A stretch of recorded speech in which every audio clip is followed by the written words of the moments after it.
Okay. We are on time, so welcome our first presenter. All right. Hello everyone, I'm Ali Palatel. Welcome to my talk, SID, an introduction to secure application sandboxing for Linux. Before I start giving you the fish, I'll teach you how to fish. So we have a CTF game. You can go with SSH or HTTPS, your web browser or whatever. Just go there, try to read the file etc CTF. SIDbox is the only layer between you and that file. If you get to read it, there is a price. And we have a Git server, extensive documentation in the form of manual pages and mailing lists and so on. So I'll just wait a bit for everyone to take a photo.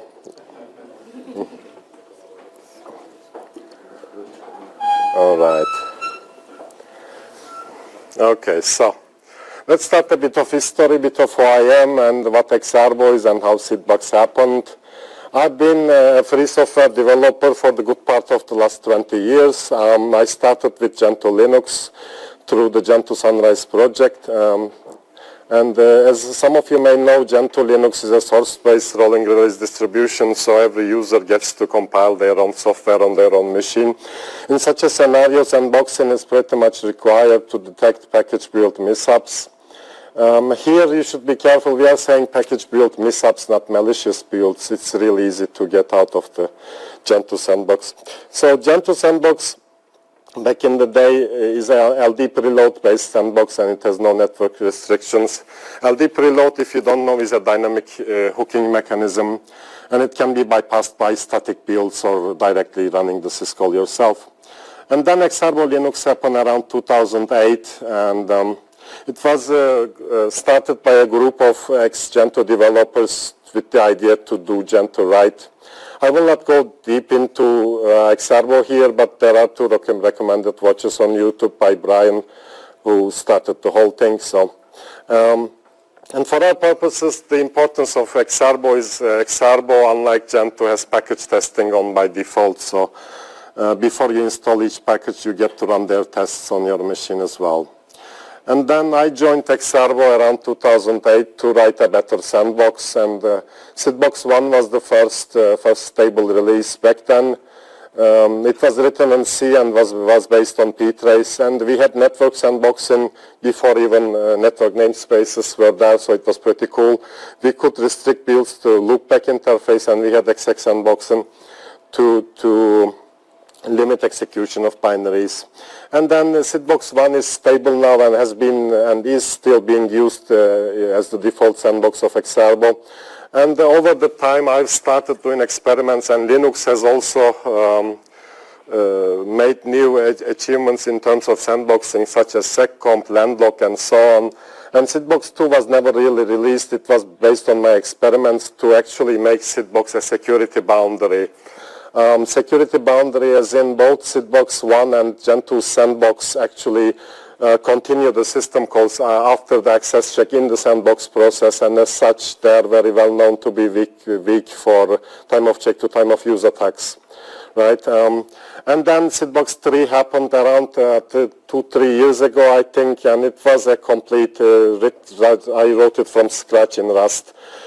Because it was for me, writing in C was getting really hard, and Rust was the obvious choice back then. So what is SIDbox 3? And I will say SID when I say SIDbox 3. We decided to name it SID so slotting the binaries is easier.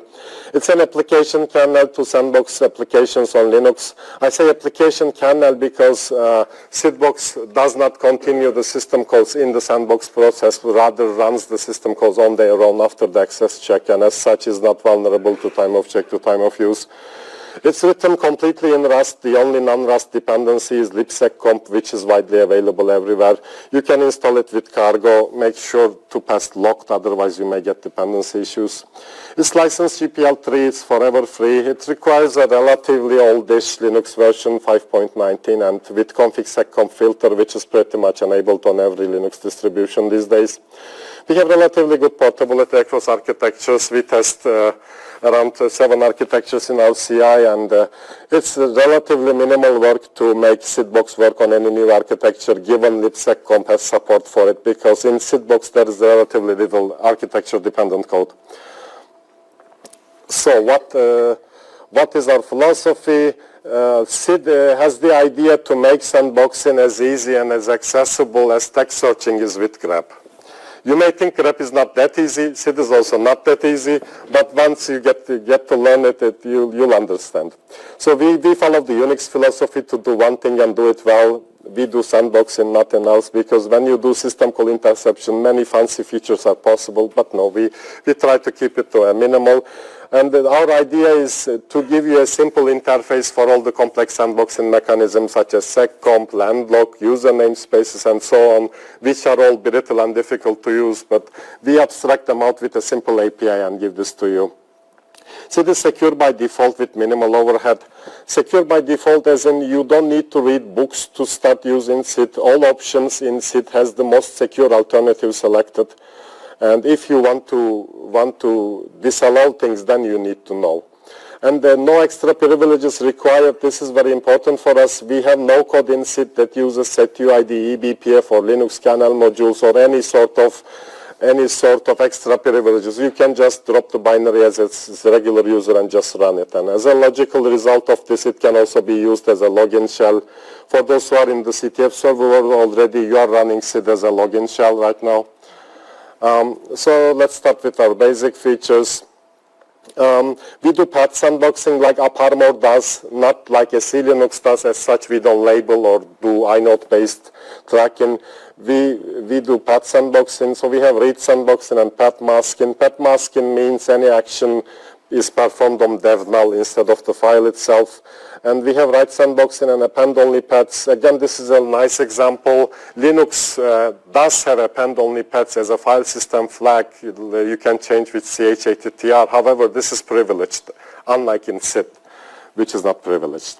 Again, on the CTF server, the bash history file is append-only, so good luck covering your tracks. And we have stat sandboxing and path hiding, so you can actually change the visibility of the file so it's completely invisible from the process. We have IOCTL sandboxing to contain AI/ML workloads. This is the fancy bit, right? But it's not as fancy as in gvisor. We do not actually keep track of all NVIDIA IOCTLs, but we have learning mode, so that gets easier. I'll show you in a bit. We have network sandboxing and we have support for Unix, IPv4, IPv6, Netlink, and kernel crypto API sockets. And a recent feature is we have application level firewalling with IP block lists. And our categories, sandboxing categories, are similar to those who know about Pledge. We have refined sandbox categories. I have listed them here. Like you can say allow read, allow write, or so on. Like you can use all these categories for sandboxing. On top of this, we have execution control, and this part depends on ptrace. You can completely disable this part if you want, but it comes with nice goodies that you may be interested in. As I said, it requires ptrace, and we have SecVGuard. For those who know GR security or who use hardened BST will know, SecVGuard is an idea to block execution of binaries if they are crashing repeatedly. And this is a nice example where we have two different features of SID working together. We have a wider range of trigger signals than GR security, so you can actually add sandboxing rules to trigger SecVGuard. And as such, here is a simple rule I listed: kill read plus etc shadow.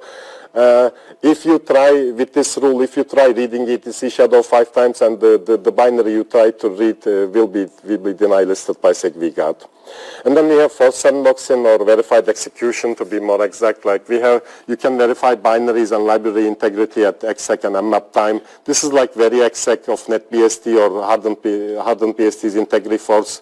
However, we have a longer list of supported algorithms. And again, the default is the most secure one, you can guess.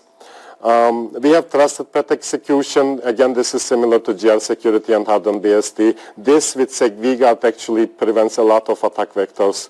As such, imagine someone confusing you to execute somewhere under TMP or such. This prevents that. And we have nice to haves, like we have a lot of features. I cannot go through all of them here. I'll start going a bit faster. We have sandbox lock and dynamic configuration. You can do step-by-step configuration in SID as you do with pledge. You can run multiple pledge calls by taking away the privileges from the process, and you can do the same with SID. You can configure SID from within SID. This is the idea. And we set AT secure auxiliary vector by default, like AppArmor does. I think as Linux you can do this too. The idea is to prevent LD library path, LD preload, and all those from working. Another prime feature of SID is we enforce positional independent executables and therefore ASLR and also non-executable stack. And you can disable based on bitness, like you can disable 32 binaries or static link binaries or dynamic binaries or even scripts and so on. These are all you can also set dynamically. As I said, we have Debian-like fake root with the root fake option. This one is a small one, forcing UMask with trace force UMask. You can actually force a UMask to be passed to CH mode and all that. So given you have set trace force UMask 7177, the sandbox process is not actually going to make anything executable. Trace deny ... is for path traversals and so on. You mostly used in web servers, right, to attack them. And yes, this is our first slide, last slide, and as a bonus we have landlock. You can use SID with landlock. We provide a nice API for it as well, and this way you can actually make a two-layered sandbox. Proxy sandboxing is another one where we put the sandbox process into a network namespace, bind the port to the loopback, send the port to the outside, and then some process does the forwarding. So this way you can completely prevent DNS leaks and so on that are commonly problematic in Tor usage and such. And we have memory and PID sandboxing. Again, these are unprivileged. You should and must use control groups when you can, but using control groups typically require an entity to set up the control groups and an unprivileged entity using it. So when you don't have them, you have these. Safe set ID is for safe user and group switching. So this is typically used in daemons that change user to an unprivileged user. This way you can also make SID change user with it. So this is the idea. We have ghost mode. Ghost mode is a bit of a fancy mode. For those who know second level 1 will understand. Ghost mode is where SID actually closes the seccomp notify file descriptor, and as such it detaches it from the sandbox process, and all hooked syscalls from that point on start to return enosys. This means you can open your files, open your connections, enter this mode, and then it's all the resources you have. You cannot open anything new anymore. So you can have a very confined server this way. On top of this, we have namespaces and containerization and SID OCI, which I'm going to give another talk today. Everyone is invited in Containers Dev Room about this. And finally, we have learning mode with Pandora, and that I'm going to display right now. Hopefully it will work. So let's see. Can everyone read what's written here? It's a big fat command line. Yes, I will explain to you, don't be scared. So Pandora profile is what you do actually. Like you can do Pandora profile ls and it will give you a file. This is how easy it is. But we will actually, and it will give you a profile, right? I will show you a bit more about this, but let's do Firefox first. However, Pandora cannot figure out everything about the sandbox process, so you have to pass some options to SID. And here we pass 3 options. One of them is allow unsafe memory. This is because SID by default enables VX restrictions, memory deny, write execute.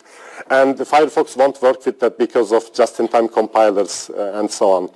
Allow unsafe libc is to prevent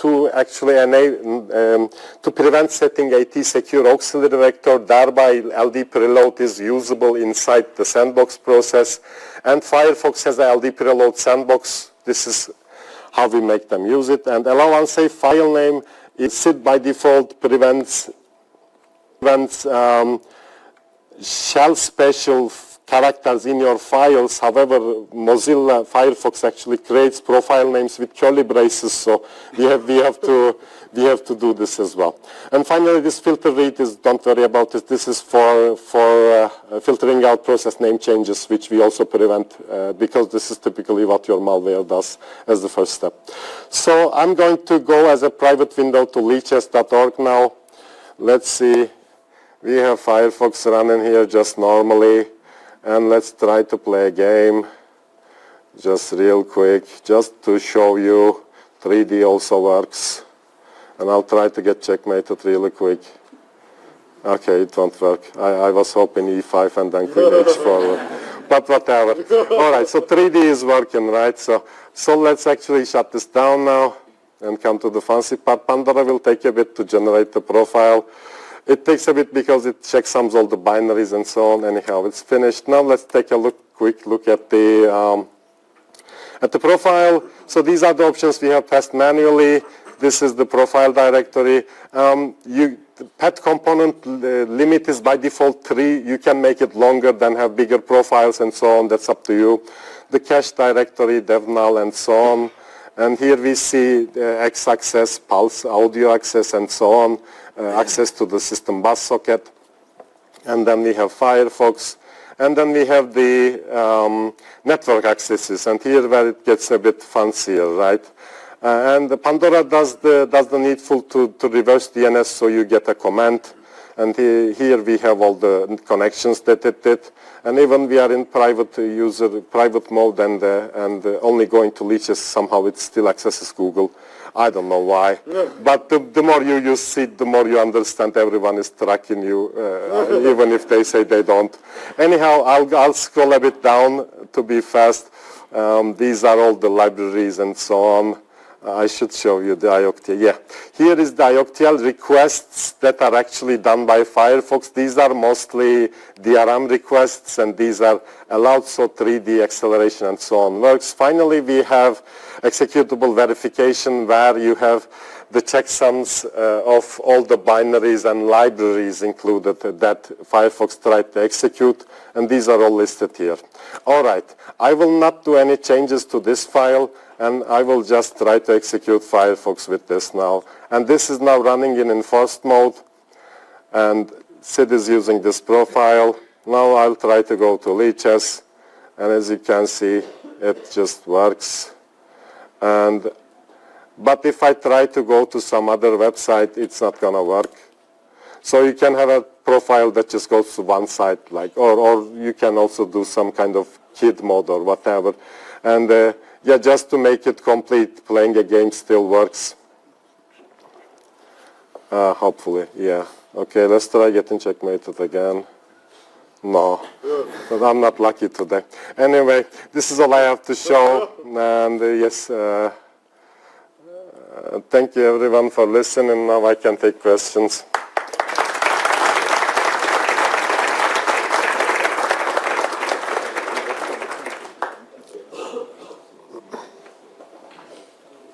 So any question from the audience there?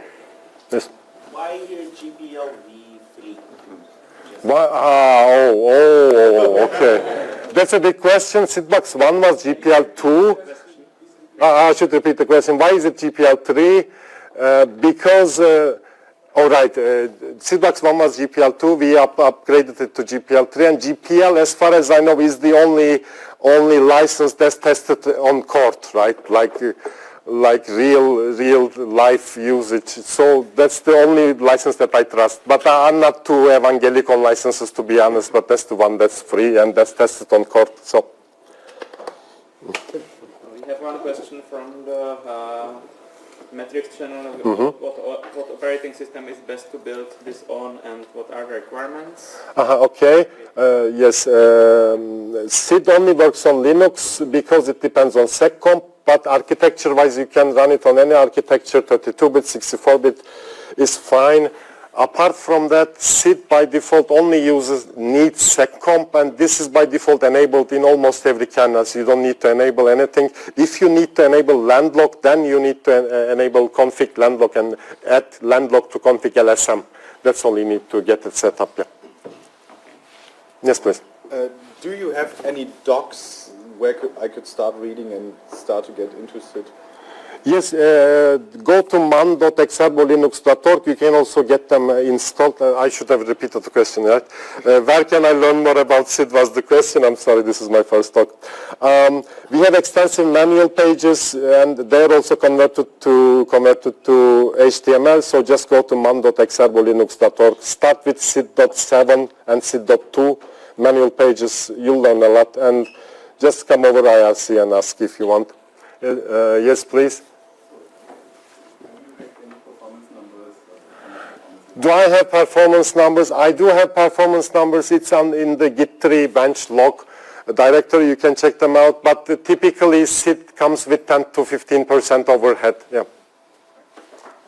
Yeah, we have also one follow-up question on the metrics about the requirements that, like, Thomas Moon was trying to run it on Debian and it didn't work for him for some reason. So okay. maybe if you can follow up on the metrics. All right. I'll do that. Sure. Any other questions in the audience here? Yes, please. The profile is text-based. Yes. Can you edit it? Yes, of course. Remove everything. Of course. What to prevent it to access Google Ads services? Exactly. You can just delete the Google there and just run SID like that, and it will not be able to access Google anymore. It's just something auto-generated. I wanted to show you. Learning mode makes this very easy, but you can do whatever you want with the profile. It's just a text-based profile. Yeah.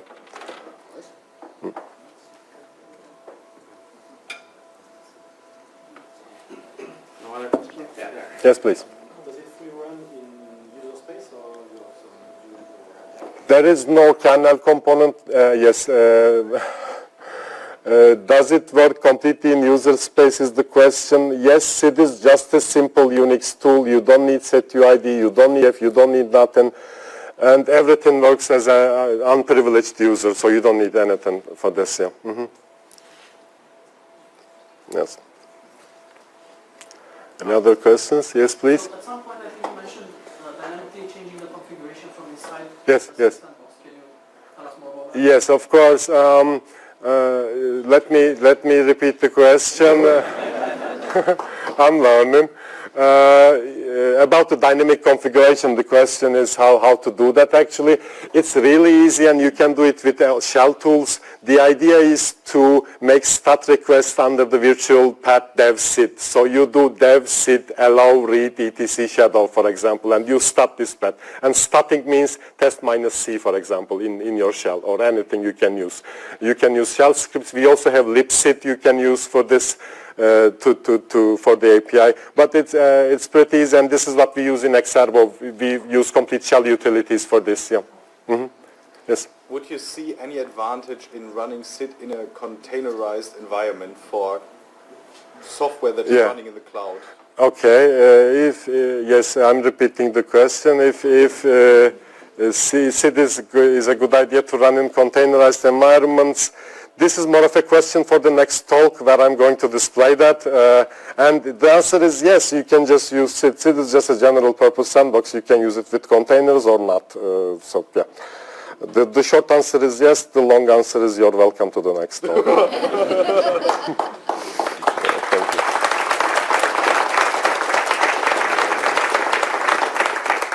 Thank you. Thank you, everyone. Thank you. All right, so can you...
Muted. I'm muted. Now it should be working, and we are in the time to start. Oh, and we're at time to start. So, hello everyone, welcome our next speaker, Daniel country, Stenberg, and his talk about patterning every bolt. Hi. No margin at all here. So, okay, this is me. I work for Wolf SSL. I do curl all the time. So anyway, ask questions, but do it afterwards because I've only had 25 minutes. So I'm going to talk fast, and hopefully you'll understand it. So I'm going to talk about curl, of course, because I always talk about curl. Curl is a little command line tool and a library for internet transfer or transferring stuff over internet protocols. And we've been going on this project for a while, and over time, of course, sort of raised our ambitions of what to do in the project. So nowadays we just have this modest aim that we do everything the best possible way, and when it comes to both security-wise and open source-wise. So pretty much, crank everything up as much as possible.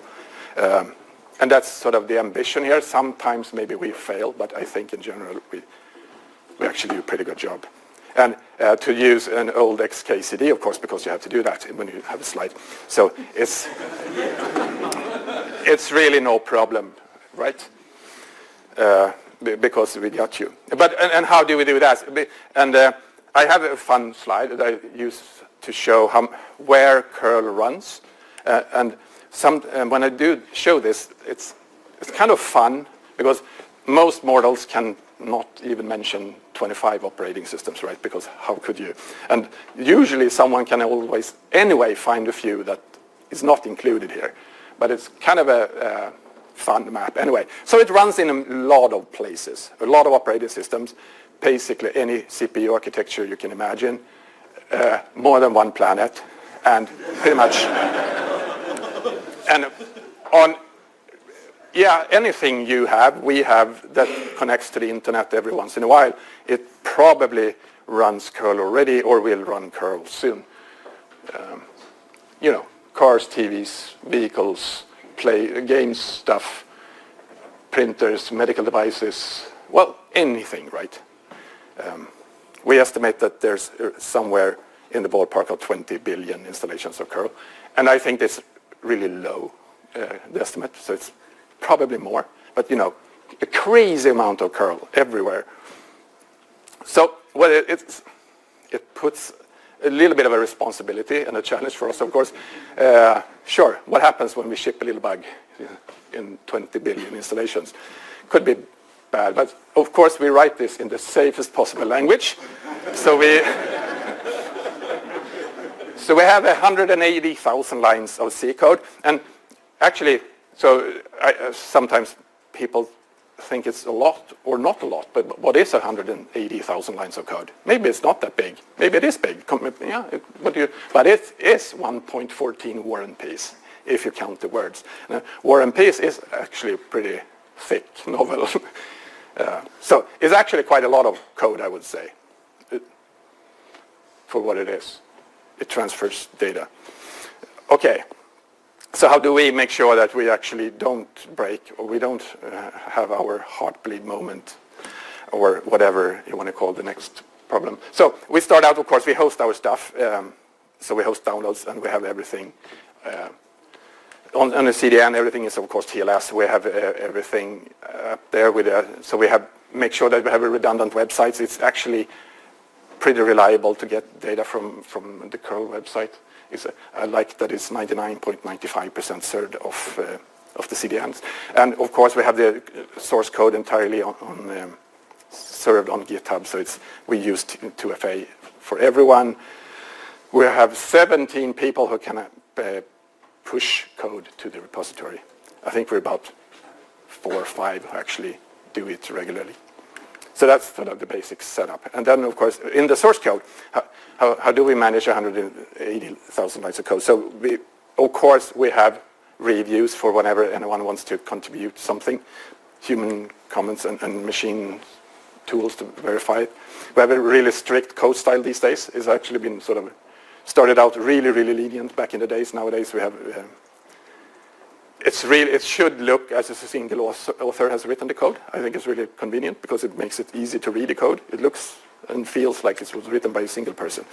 It makes it easier to find, debug, And of course, we have these days we also ban a bunch of undesired functions that in C is sort of easy to use the wrong way. So it doesn't really matter how experienced you are. Some functions in the C standard is really not advisable to use in code, and we have those. We check for them with tools. We ban them, so you can't really sneak them in by mistake even.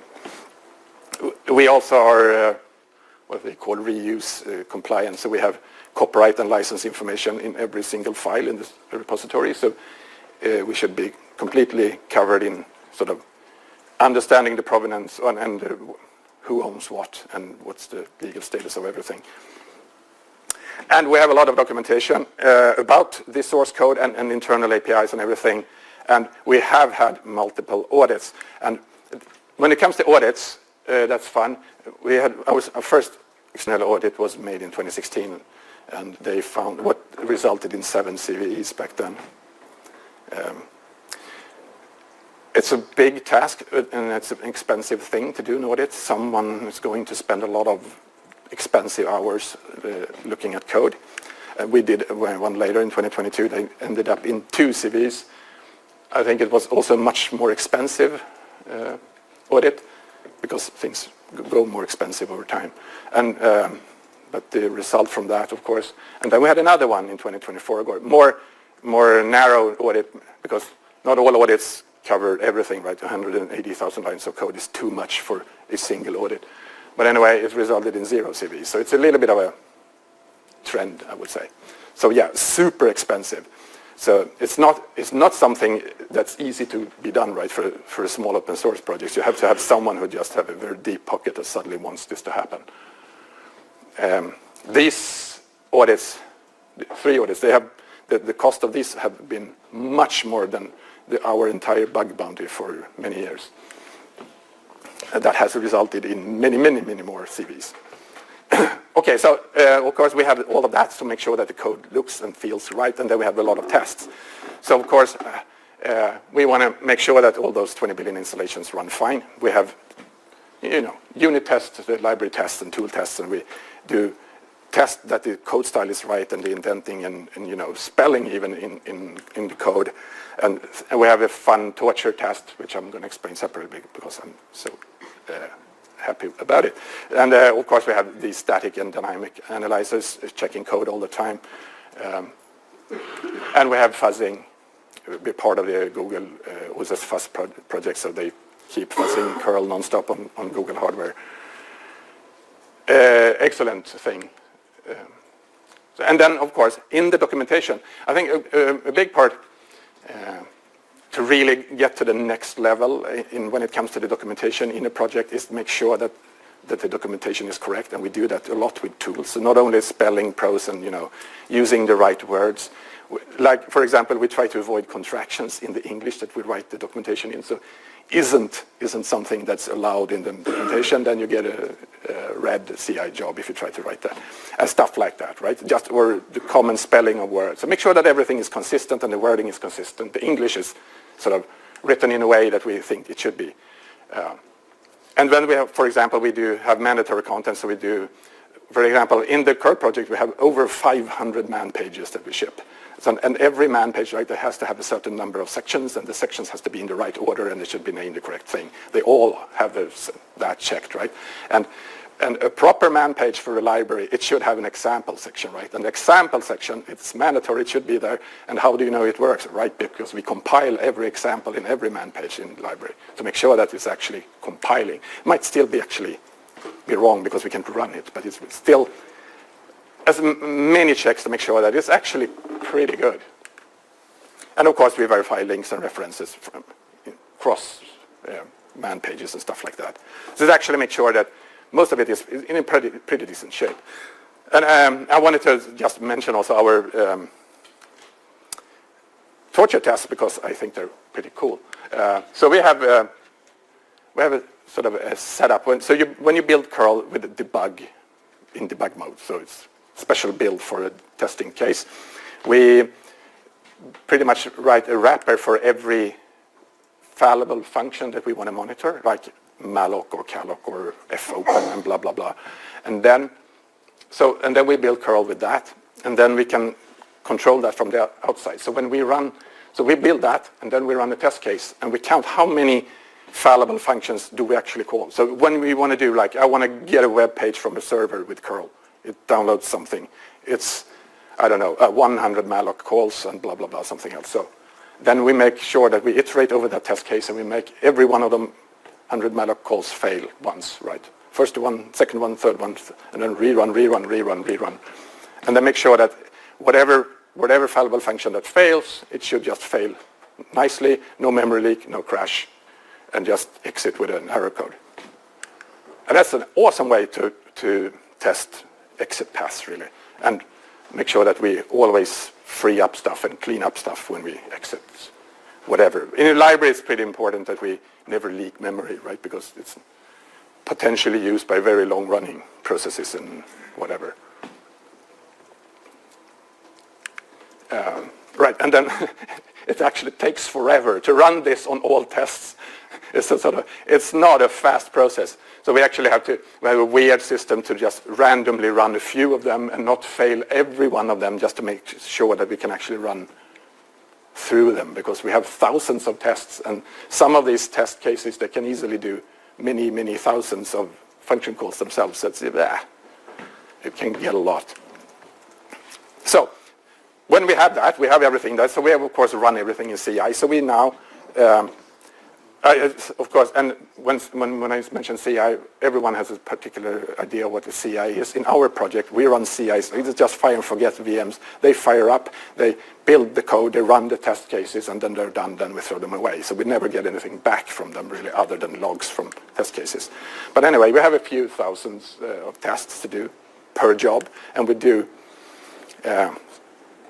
builds on as many platforms as we can, really, that we have. It's a little bit of a, I mentioned 106 operating systems and 28 CPU architectures. A little bit hard to run tests on all of those, so we don't. We sort of focus on a bunch of primary ones, and the rest just has to work. It usually works out really well, because most of the code is perfectly portable, and it's the same code anyway, so mostly the bugs appear on all of them.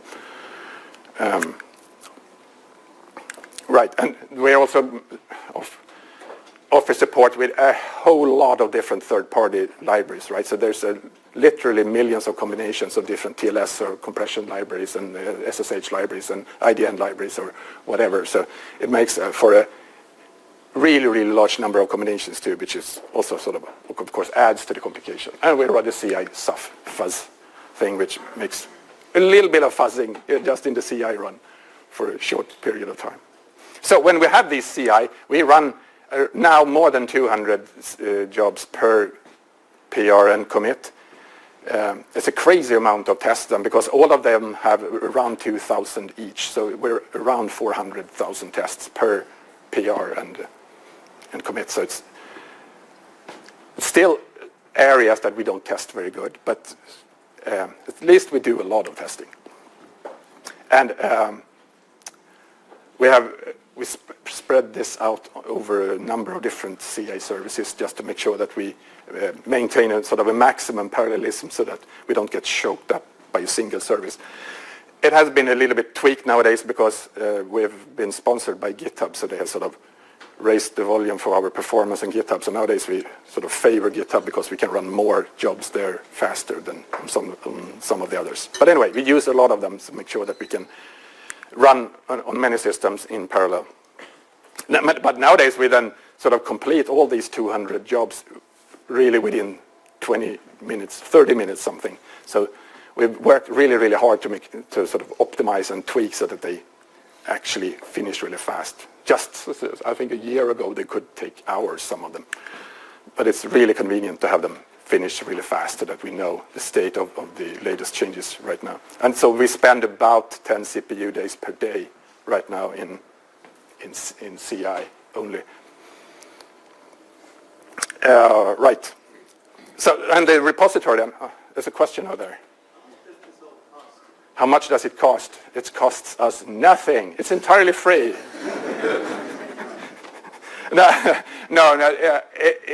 If we would pay for it, it would cost a fortune. That's the easy answer. So we don't pay for it. We have, as I said, we have sponsors paying for this. So they provide this service for us. So yes, we're happy that they do that. Otherwise, it would be a challenge. So we also have added checks, of course, the XZ way, that we don't have any binary blobs in the repository. We actually have a CI job now to make sure that no one can even, by mistake add a binary blob, and then because that'll fail your CI.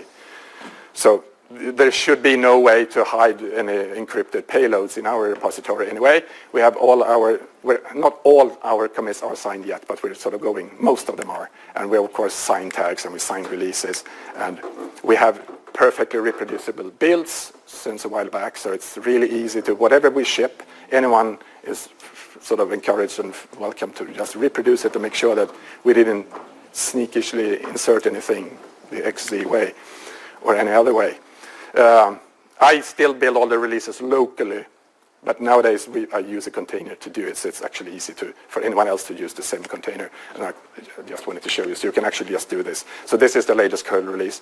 If you just download that and you just figure out when I did the package, because you want the exact same timestamp, right? And then you can just build the same package exactly the same way, and it'll end up a binary copy, right? It'll be identical. And you can even use the script that I provided, so you can actually just download it and you verify that it's actually the same thing, which I think is fine. I mean, it's not even that hard once you just get yourself to do it.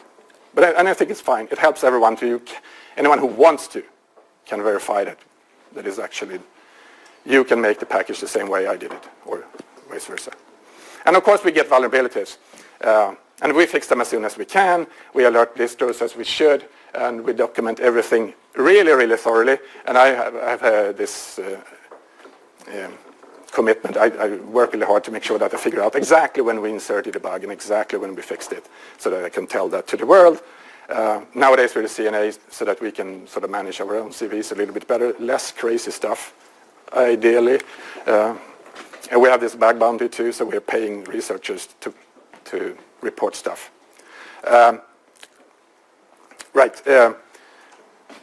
About documentation in the CVs, then we do that really thoroughly. We provide the metadata as JSON, and we document everything. Of course, we don't provide a CVSS score, which is awesome, because then someone else will do it for us, and then it'll be super crazy instead. I won't get into why, but CVSS, I hope you all agree with me, it's a totally broken system. So we decided pretty much to not participate in that dance. So we get forced to participate in it anyway. But still, that's the way we do it. So for example, you can do this. You can check out the curl version on the website, and it'll show you exactly which vulnerabilities it contains. From version to version, we can even get it in a nice graphical overview. Those versions have those vulnerabilities over time, blah, blah, blah, and all those are clickable, of course. So in the bug bounty, we have this started 5.5 years ago, approaching 6 years, I think. So we paid out more than $85,000 by now. A small amount compared to those audits I mentioned previously. It has resulted in 76 CVs, soon to be 79 CVEs. So it's a pretty good system. 15% success rate then.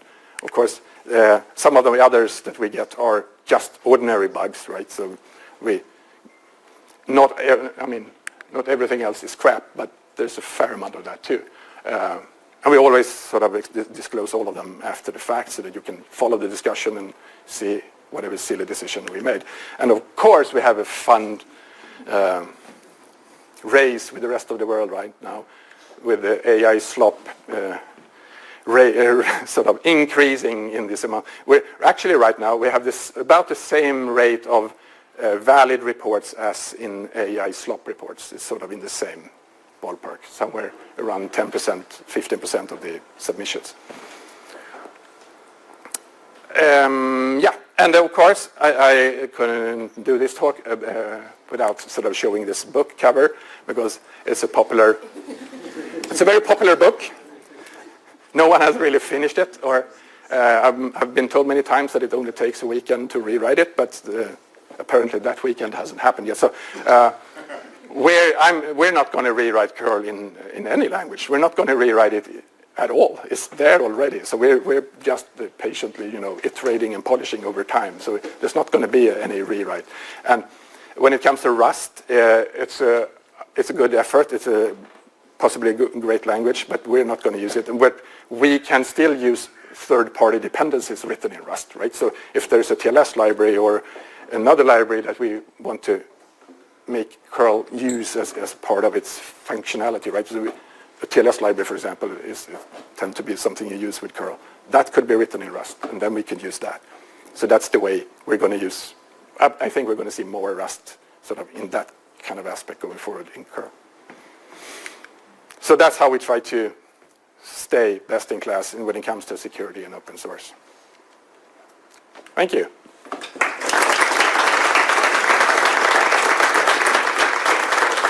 There's a question. How do you manage dependencies? How do I manage dependencies? XZ type. Sorry? XZ type. Someone tried to... Right, but okay, how do I manage dependencies XZ type? Well, I have a sort of a kind of a fun, unfortunate position that I don't really have dependencies in that way. Since I ship curl as a release, as source code tarball, right? So there's actually no dependencies there. The dependencies are managed by those who build curl and get a lot of dependencies when they decide what to build curl with and use. So it's a little bit of a way for me to say, that's someone else's problem. So I build curl, someone else deals with the dependency problems.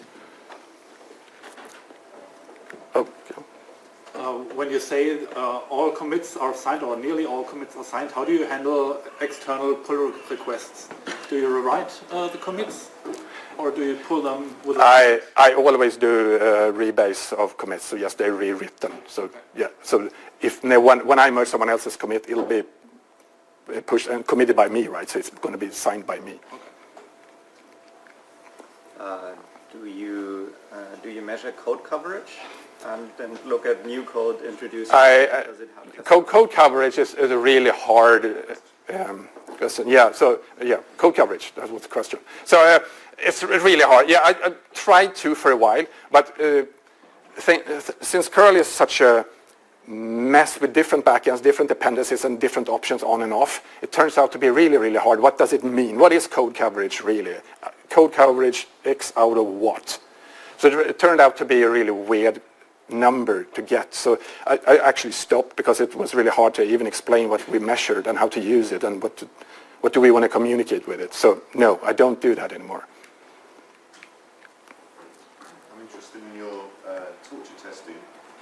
You talk about fallible functions. I wonder how many of those you have, and do you generate the wrapper functions like manually, or do you? So the torture setup we have, they monitor a bunch of fallible functions, and yeah, we have written manual wrapper functions for them. But because they don't tend to increase, right? It's the same set. We basically monitor the memory allocations, file handling, and yeah, that's pretty much it. So there's a limited set. They're like 8 functions or something. So it's a pretty narrow set, and it's pretty fixed. So you mentioned there are some C functions that are banned on curl. Can you give examples? Yeah, C functions that are banned in curl is, for example, gets, or now since a while back, scanf we don't allow. We don't even use string copy anymore.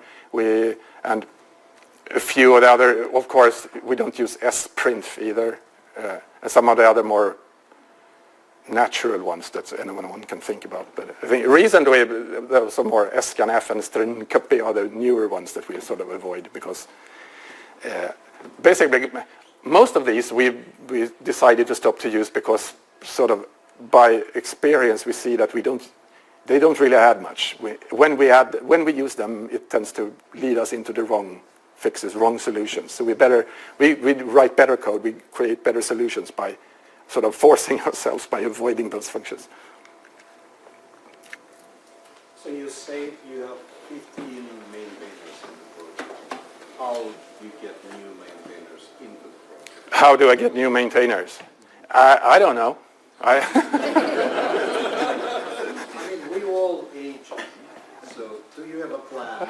We're all, yeah, the average age of the maintainers, it increases 1 year every year, right?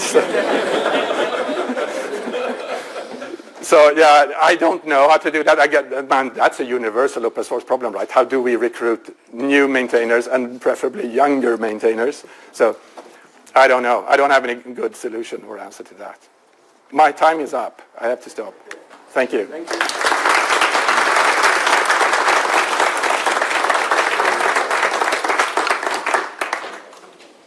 Don't walk away with the mic.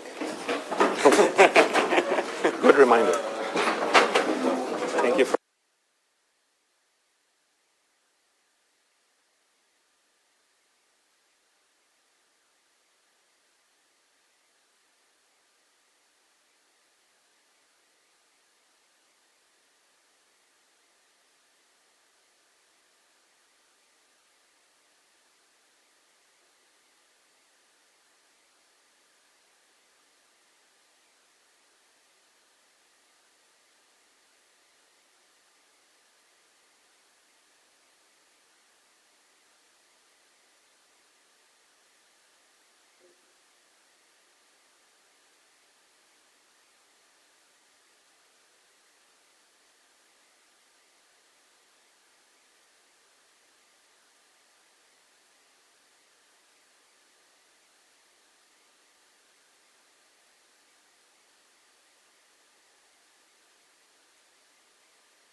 So Testing. now you should hear it.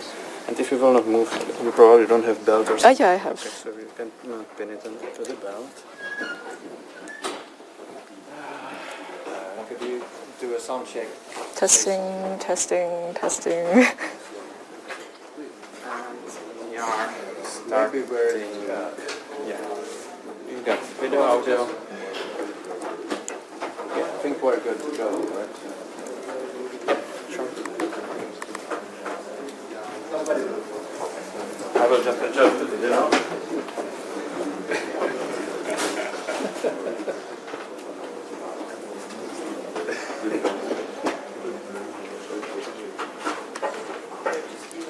So it's time to start. Let's welcome our next speaker. Go ahead. Cool. Hi everyone, I'm Emily, a software engineer and student researcher from the University of British Columbia. You can reach me at hello@emily.ma, and you can also follow along with the slides for this talk at emily.ma/FOSDEM 2025.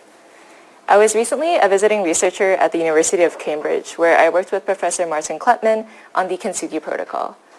Kintsugi is a decentralized end-to-end encryption key recovery protocol, making sure that users can retain access to their encrypted backups without putting all their trust in a central provider. The name is a play on the Japanese art of mending together broken earthenware or pottery with gold, and here we're mending together decentralized shares into recovery keys. Maybe the analogy needs a little work. Anyway, this talk will cover some background on prior end-to-end key recovery work, as well as how we developed Kintsugi, its inner workings, and its unique security properties. I'll be keeping the cryptography fairly light to make sure things are accessible to everyone, but feel free to interrupt me if you have any questions. So to contextualize the problem space a little bit, consider what happens when you lose your phone, but you want to regain access to some data that you had on an app. With a non-end-to-end encrypted app, this is fairly simple. You can just download the app again and log in with the same username and password. And that app server probably stores some hash of your password or some other information where it can validate and authenticate you. But if the app is end-to-end encrypted, that doesn't work quite so well. The very nature of end-to-end encryption means that the server doesn't store a copy of your private key or recovery key or anything. So you have to use something different. For example, you might use a recovery PIN, set a recovery contact, have recovery codes or files, and just to name a few. But each of these schemes has their own trade-offs. So for example, Signal and WhatsApp use recovery pins, which are short 4 to 6-digit codes that you can set, memorize, and then provide back to the app in order to gain access to your account again. However, 4 to 6 digits is very short, so it's very easy to brute force. So you need some sort of rate limiting in effect. Unfortunately, this usually requires some sort of secure hardware, like a hardware security module, that makes sure that only recovery attempts can happen only once every so often. And these hardware security modules tend to be expensive to run or difficult to deploy.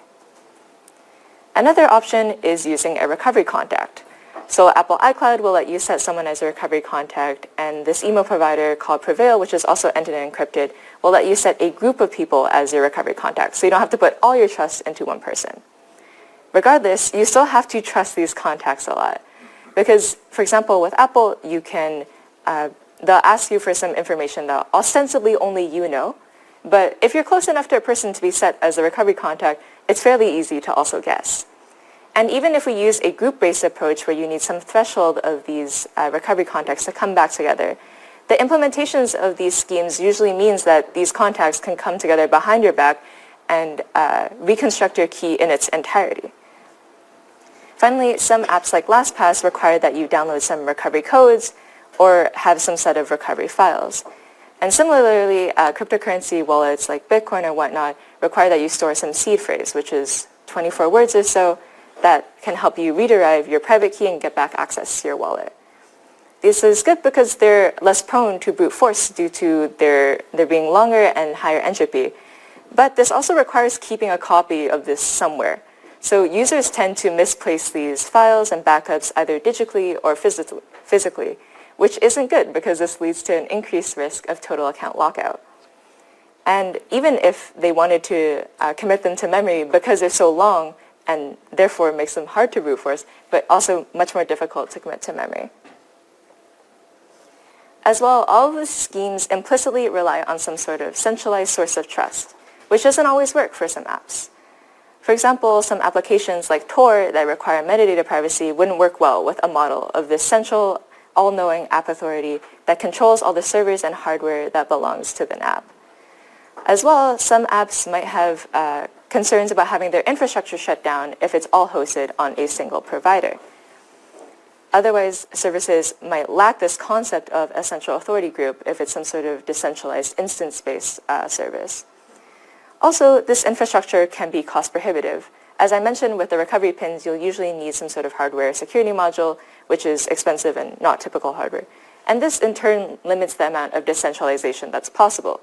You can't use Tor's node operator model if the hobbyist node operators can't afford the specialized hardware that's required. And there are also your typical gripes about centralization, like concerns about having a single point of failure and trust and infra availability. So overall, while these existing end-to-end encryption key recovery schemes work well for existing apps, we wanted to explore a new space in our research, including key recovery protocols that were completely decentralized and didn't require any of this specialized hardware. So this is where Kintsugi comes in. It's a decentralized key recovery protocol based on a peer-to-peer network of recovery nodes. So these recovery nodes can be either recovery servers run by different app providers, or end-user contact devices, or a mix of the two. With Kintsugi, users can perform recovery by providing their password and then contacting some threshold of recovery nodes. And the users can configure this threshold and the exact recovery nodes they use during registration. Each of these recovery nodes holds a share of a secret that's needed to recover the key. Users can also update the recovery nodes at any time, which is something that's ideal in most contexts where you might want to, for example, change the collaborators who you're giving access to some shared file, for example. Kintsugi also defends against brute force attacks on the password and against colluding honest but curious recovery nodes, which are recovery nodes that are colluding behind your back to try to put together your key without your knowledge. So that's something that's a concern, for example, with the recovery contacts that I mentioned earlier. So I've got a little demo to walk through here, and you can also check out the implementation on the GitHub link I have up on the slide. Kintsugi is implemented as a peer-to-peer app in Rust with libp2p for the communication layer and Tori and React for the UI. And I'll just be showing the UI of the quote-unquote users node, but each Kintsugi node can in turn serve as a recovery node for other Kintsugi nodes. So in this video here, I'll be walking through the process of a user registering with some potential service that uses Kintsugi. So for simplicity, let's say that this is just an encrypted notepad. All you can do is read and write from an encrypted file, and that's all stored locally. In this case, Kintsugi is used to protect and help recover the key that's used to encrypt this local file. Because otherwise, if the user loses the device and loses their key, then they're not able to decrypt it again. So in the video here, we first walk through registration. So the user provides the username and their password, and then configures the recovery nodes and a threshold. So I'm just using some Bootstrap nodes that I'm running in the background. We can then write to this encrypted notepad. And then what we'll do is delete the local login envelope to simulate device loss. So now we don't have the key used to encrypt that envelope anymore. Next, we can initiate recovery. So the user provides the username and password and select some threshold of the recovery nodes to use. And you can see that we can read back the value of the encrypted notepad and that the recovery was successful. And also you can see now that we can log in locally again. So we actually have the copy of the key. The other part of this is changing those recovery contacts. So we can, for example, delete a recovery contact or change the threshold of contacts that we need to reach. And you can see that we follow a similar recovery process. We delete the local login envelope to simulate device loss, provide username and password, and now we can use only 2 recovery nodes instead of the 3 before. And we can still read back the value of that encrypted notepad.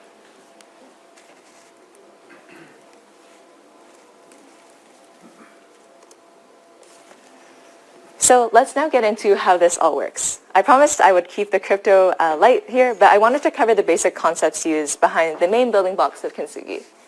So for one, the way we preserve end-to-end encryption and ensure that the recovery nodes don't learn anything about the user's password or the final recovery key is via an oblivious pseudo-random function, or OPRF. And OPRF is a type of function where you need two parties to provide each their own secret inputs.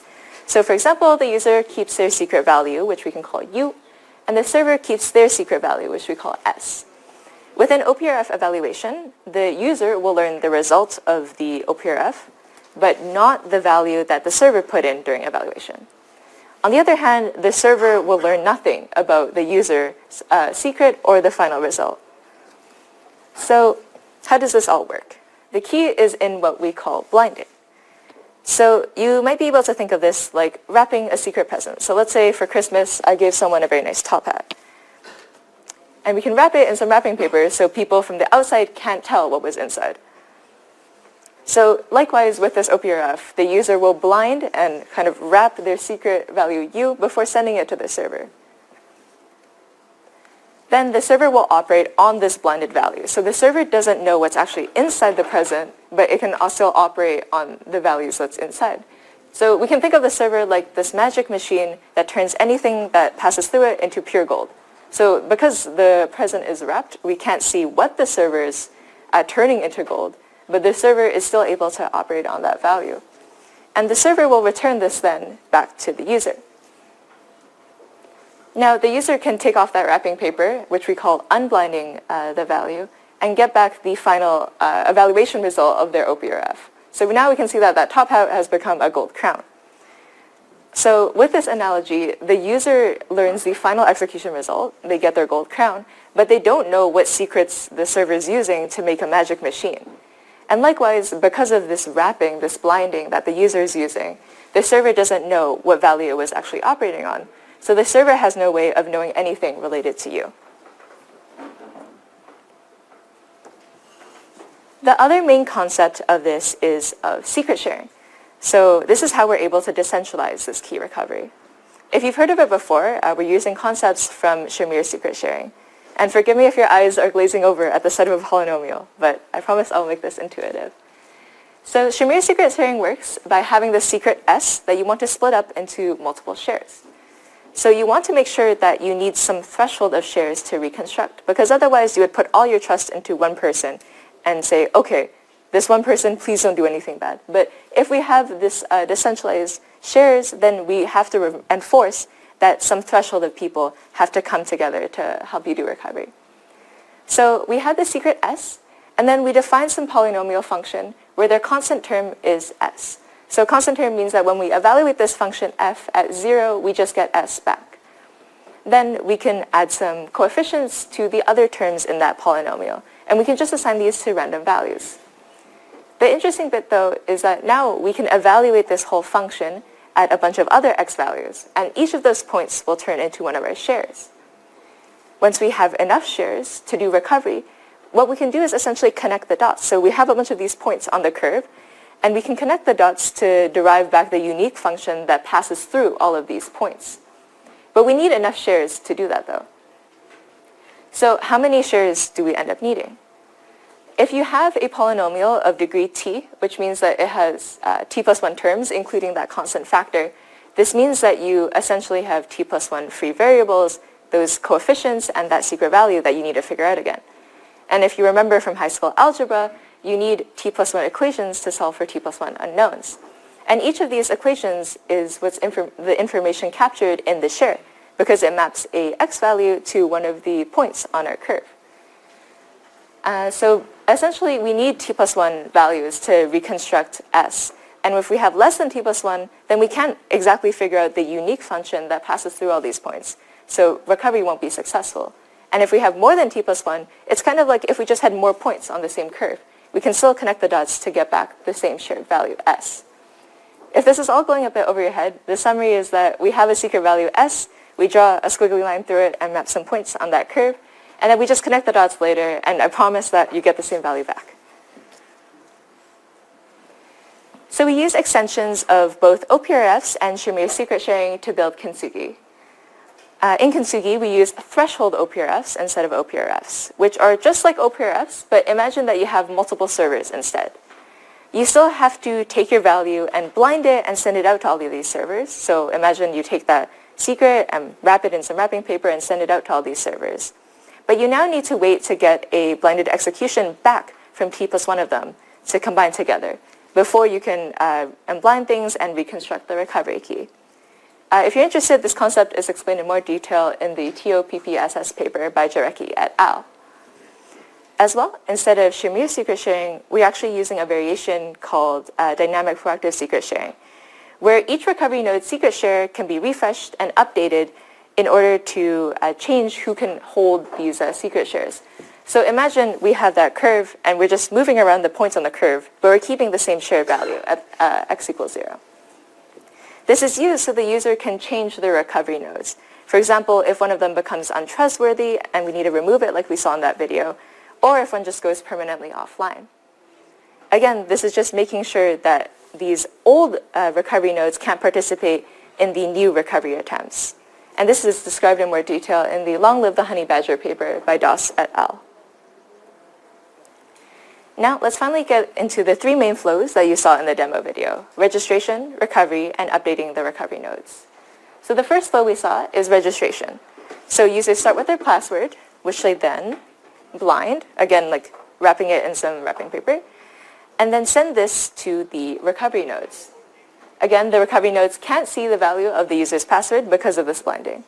And each of these recovery nodes holds a share of a recovery secret that's done by dynamic proactive secret sharing. So each of these recovery nodes has the share of the secret and applies that via a threshold OPRF and sends all of their evaluation results back to the user. Now the user, again, doesn't know anything about the recovery secret that's held and shared by these recovery nodes. But the user is still able to combine all of these threshold OPRF evaluations to get back a result. And this result is used as a key to then encrypt the user's recovery key or private key or whatever recovery data that they want to keep track of. And this is then sent to the recovery nodes to be persisted. During recovery, the recovery flow operates very similarly. So the user starts with their password, blinds it, and then sends it to the recovery nodes. The recovery nodes will then send back their threshold OPRF evaluations along with that encrypted envelope. So by a very similar process, the user can then combine these threshold OPRF evaluations to get back the key, and then decrypt that envelope to get back their recovery key or private key. These nodes also perform rate limiting with an additional layer of brute force protection without requiring these expensive hardware security modules. Because we're using a threshold OPRF, so we now need to wait for T+1 results to come back to us before we're able to combine things. So this in turn limits naturally the rate at which you can submit new recovery attempts. Because if we have at least one of these recovery nodes slowing things down and implementing rate limiting properly, then the overall process of recovery will be slowed down, which gives us this really nice decentralized rate limiting as a result. Also, because no one recovery node has the whole recovery secret, this means that you'll, one, need a threshold of these recovery nodes to collude to even get back the recovery secret. And even if they find out the recovery secret, like they're malicious, they go behind your back, they put together a recovery secret, that's not entirely a problem, because when you go back to the encrypted envelope, you'll still need the user's input for the OPRF in order to get back the key used to decrypt that envelope. So this provides our protection against colluding recovery nodes. Finally, if the user wishes to update their recovery nodes, they can send a notification to the old recovery nodes. These old recovery nodes will then take their shares and split it up into subshares, which they then broadcast to the new recovery nodes. These new recovery nodes can even be the same nodes as the old recovery nodes if you just want to do a periodic refresh of the shares that you hold. So now these new recovery nodes will take these subshares of the old recovery nodes, combine them together using a similar like connect the dots algorithm, and then they've got their new shares that are used from this point onward in the Kintsugi process. You can think of this kind of like if we had all those points on the curve and we just moved around and changed who held which point. We're still keeping the same shared value, so the OPRF can still evaluate with the same encryption key used for that envelope. If you're interested, I wrote a blog post about this dynamic proactive secret sharing that goes into it more at a high level, but I think we've had enough math for today, so let's wrap up and conclude. So that's been a whirlwind walkthrough of Kintsugi. Today, we've gone through some of the reasons why existing end-to-end key recovery protocols are lacking and how Kintsugi addresses their shortcomings. We've gone through some fun introductions to crypto and finally learned on a deeper level how Kintsugi works. With Kintsugi, our main improvements over existing recovery methods are definitely this aspect of decentralization. As well, we also don't require any expensive hardware as with those recovery pins. And we also work in the case of device loss because all you need to remember is your password. Also, Kintsugi will protect against brute force, as we've shown with that rate limiting, and then also with the colluding recovery nodes, as we've shown with the OPRF evaluation. As the current state of the project, we've finished the protocol demo, as you can see the GitHub link on the slide, but we're also going to be figuring out how to integrate this with a larger decentralized access control project run by the Ink and Switch Lab. That's called Beehive, and you can click the link on the slides if you'd like to learn more about it. There's also plenty of non-critical loose ends that I still have to get around to implementing, like Byzantine fault tolerance and Byzantine value agreement that I haven't fully gone through yet, but I love to get around to. That's about me and the Kintsugi protocol. Again, you can find the slides for this talk at emily.ma/FOSDEM2025. And yeah, I'm happy to take any questions now.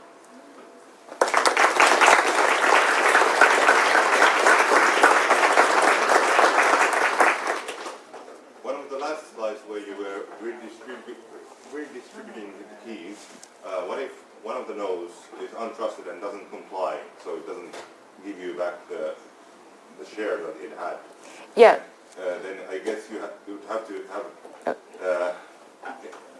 a low enough needed number to reconstruct the key and then partition it again. Yeah, so to repeat the question was on this slide, why we need all of these recovery nodes to, what happens if one of these recovery nodes doesn't cooperate with the recovery update process. So you don't need all of them to comply, you just need a threshold of them to comply. Because you just need a threshold of them to reconstruct, to split up the information that was originally held in that shared secret. And then as long as you have some threshold of the old nodes that comply, you can then work with the new threshold and the new committee. Yeah? Let's say one or two or more, I don't know, endpoints don't comply, but in the sense that they provide you incorrect values. Is there error checking? Yeah. So the question was, what happens if the recovery nodes don't provide correct values? Is there error checking? So right now with the implementation, there's not error checking, but there's Byzantine value agreement that I still have to implement. I left it out of the demo just for time's sake and like for my implementation process, but that's something that you can do in like the theoretical protocol. Yeah. Is it necessary that the user is involved in selecting the recovery node, or is it possible to automate which recovery nodes are used? So the question was, does a user have to participate in selecting which of the recovery nodes are used? I haven't thought about this. I think it's possible to just do this opaquely and just say, we're going to take, here's the ones that you can use and just like use these. But I guess the idea was that users are able to choose for their own benefit. But I don't think it's not necessary in the protocol. Yeah. So you've got colluding nodes trying to recover your recovery phrase. Is the password then the only thing stopping them from generating the original recovery phrase, the value S, or is there, because I didn't catch the last part, how do you prevent other nodes colluding, recovering your value S?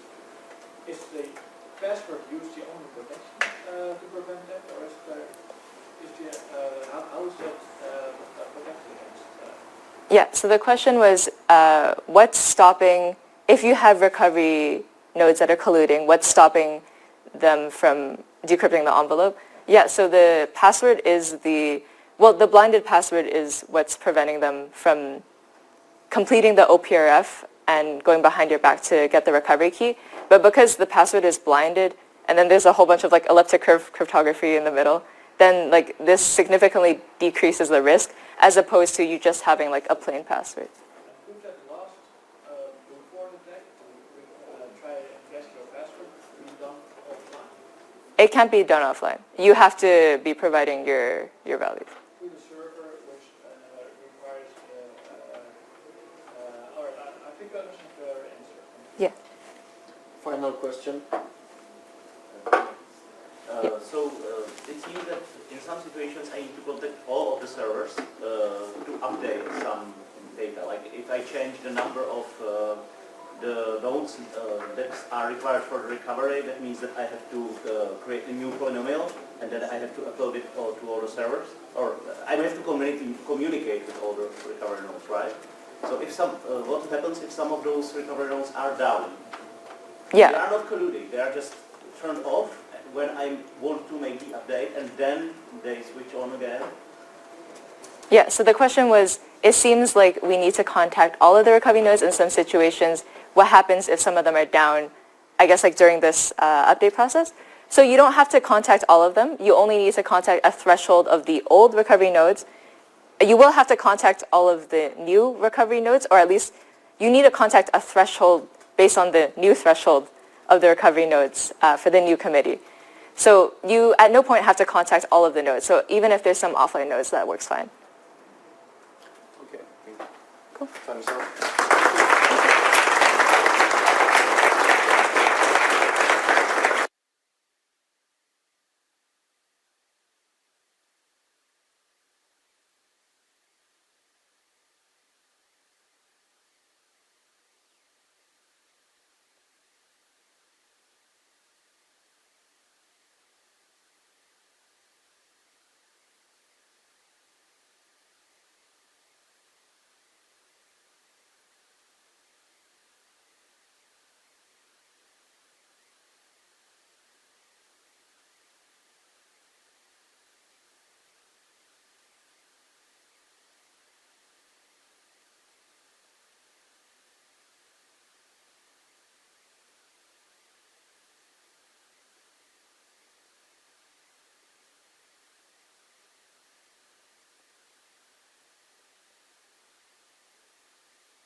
It, you can put it in the pocket or in the bag. And I guess we can start. We are a little bit late, so welcome our next speaker, Bill Maas.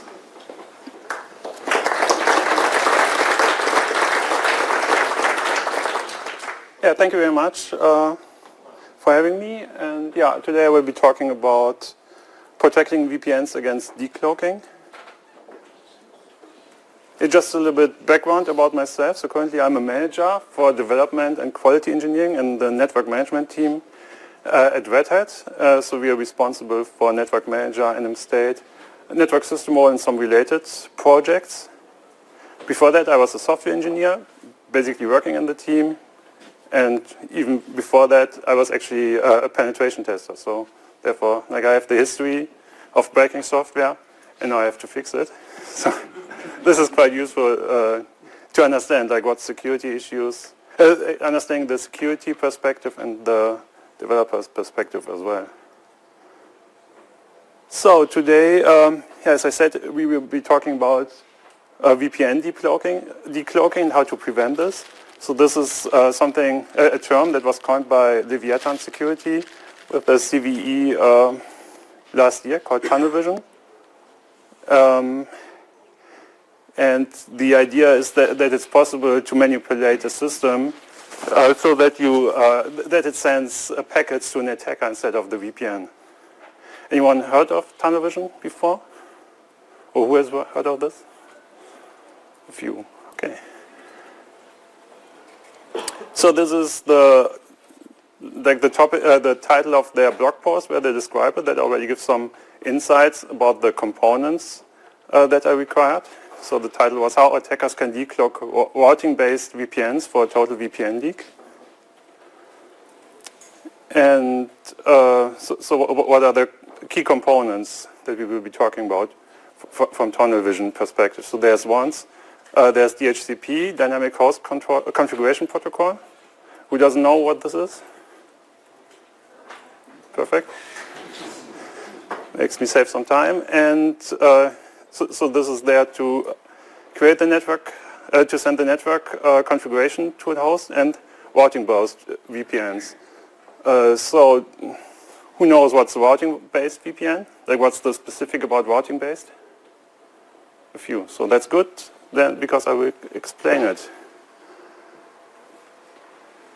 So in general, like, a VPN is there so you can connect to a remote network from locally. And there you, so you want your packets that you send locally to end up in the remote network. And there's there are different techniques. Like one, for example, that we won't look into is IPsec policy mode, where you just encrypt the packet itself, and then you can send it everywhere. Or what we're looking here is routing-based VPNs, and there you have a routing table on the system that defines where to send the packets. Quick reminder about routing tables. So this is like a very minimum example. It says, like, at the beginning, all packets should be sent to the gateway that's ending in 23. So this one. So you can, like, reach the internet or any other host that's not local. And to reach local, like, host locally to you, you have the other route that just says, like, all IP addresses here you can reach on this device directly.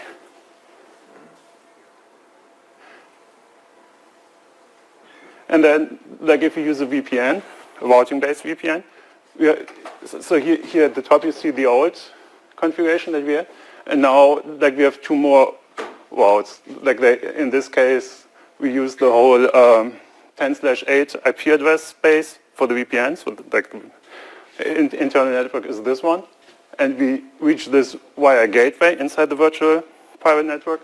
And to reach this gateway and other hosts, we have a second route. And what this makes this a security relevant configuration, because that's basically the policy: do we encrypt a packet? Do we not encrypt the packet?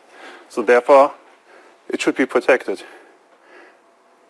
The problem is, or the problem that Leviathan Security raised with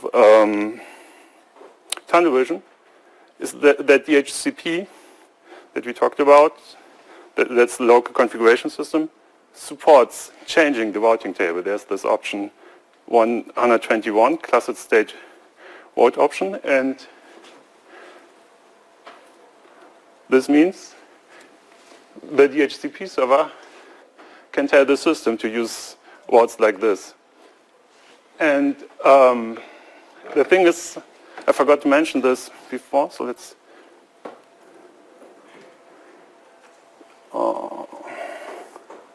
So we have like this routing table. How do you use this? So it means like by default everything goes there, but how does the system to decide when to use this route instead? And that's the prefix length denoted here by 24.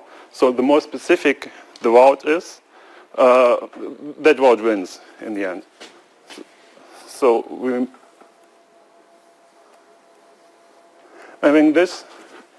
So what we have here, we have at the top you see you have a /8 VPN network, and here we have a lot more specific routes from the attacker, and instead of using the VPN device, TAN0, so which means it's protected, we use the wireless device. So it means like whenever the host tries to reach an IP address from the system, the packets will be sent unencrypted locally. Any questions about this so far? Perfect. So this, like originally, this was reported as a vulnerability in DHCP. And what's your opinion? Is it one? It's a misconfiguration of the VPN.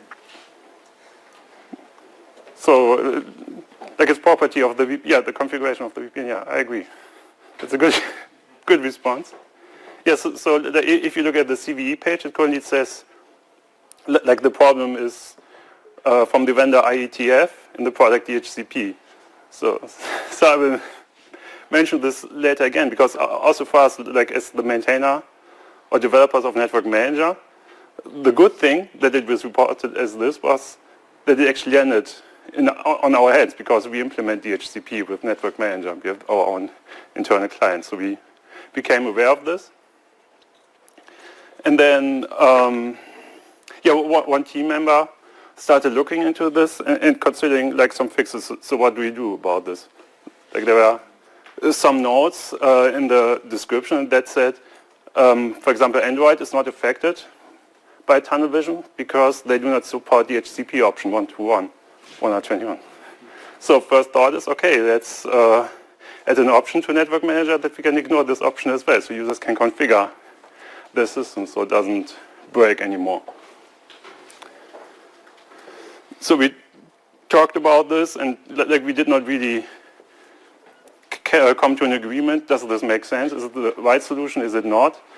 Like there are some other options in software that you can use that I will not go into. That's network namespaces, for example, that allows to do some separation. That's more than what I will describe later here. But it also is a lot more complicated to implement, and Network Manager does not have support for network namespaces yet, so it means it's a really big undertaking to change this directly in Network Manager. And so currently we only had this solution, ignore the DHCP option. But then, so I said, now I'm a manager, I'm not a developer anymore. So I checked on this, and then I said, okay, no. That's too error-prone and too annoying. So I set a new goal for the team. This needs to be done differently. Because, for example, you need to, like with this solution, you would have to change, like whenever you have a configuration for DHCP, to ignore this option, even though, whether or not you have a VPN already configured, because you might add it later. So, like, my goal as a manager was, no. We need to make it possible for the users to change the VPN configuration instead of the DHCP configuration. But then with this solution, again, it becomes complicated because you're now affecting from the VPN configuration the DHCP configuration. So the interface becomes really odd.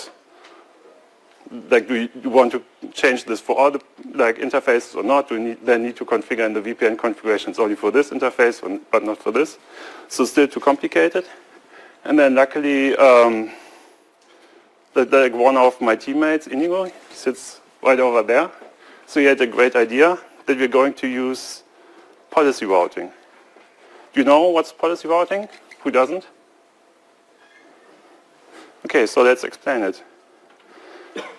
So first I said, like, there are routing tables that help with the decisions where to put packets, but that's not the whole true. There's actually more than one routing table.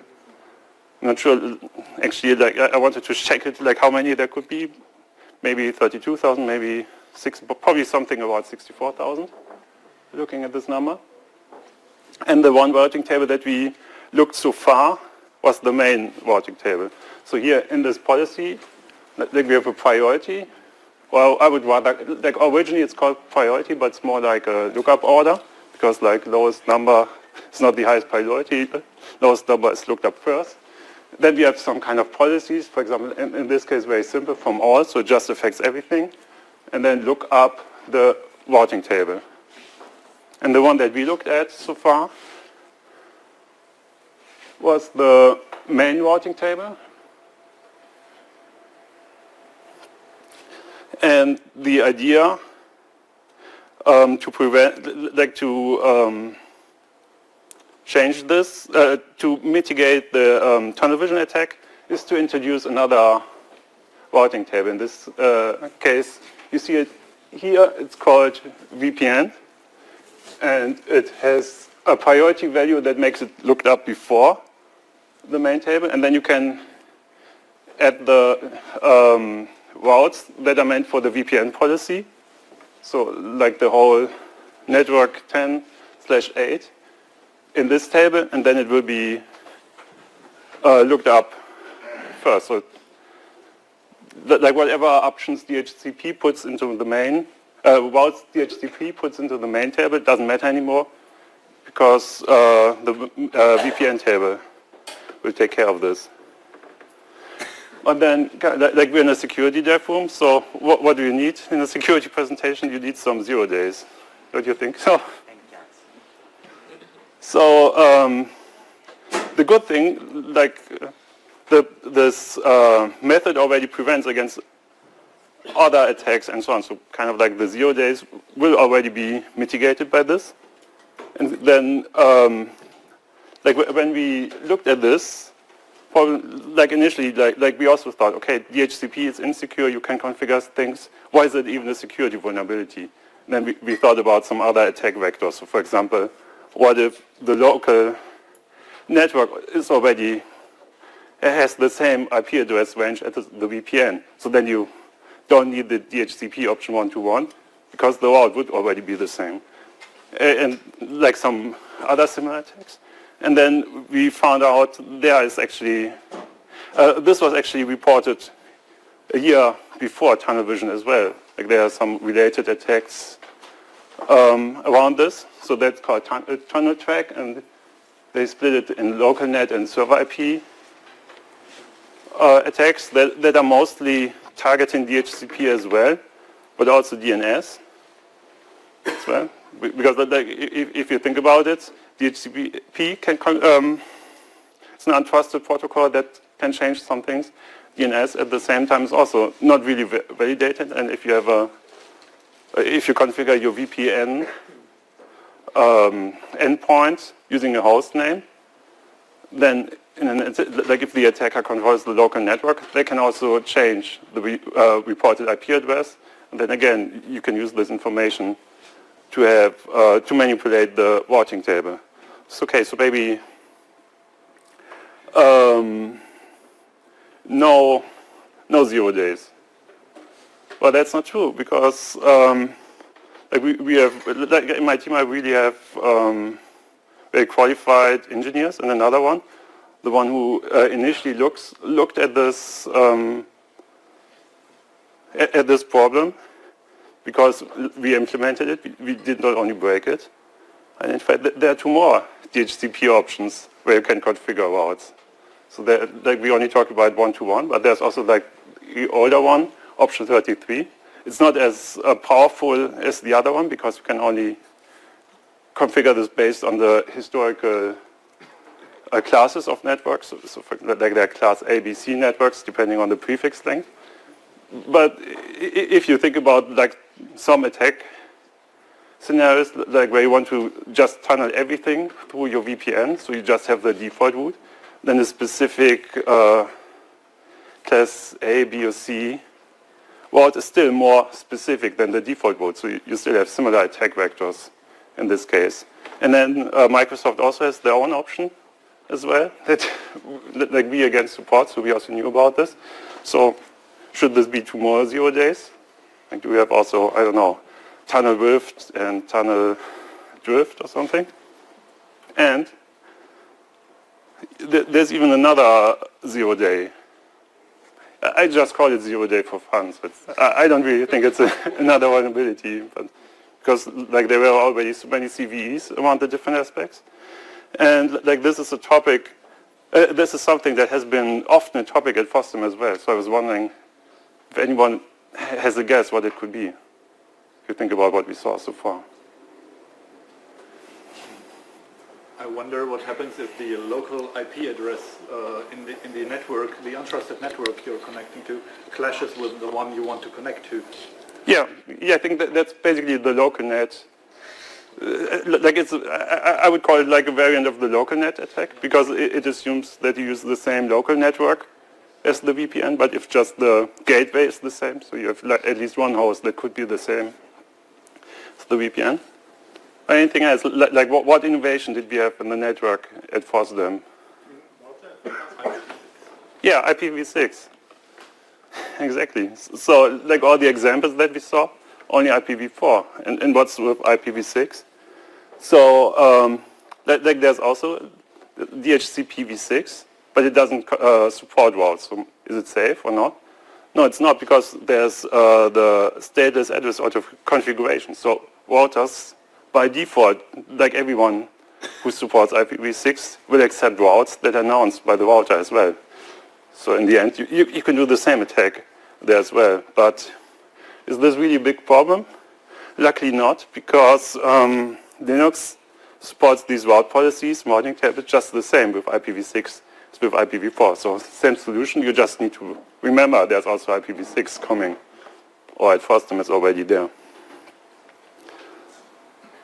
So what does it look like with Network Manager currently? So this is like the command line tool. So there you can modify VPN connections and then specify a route table.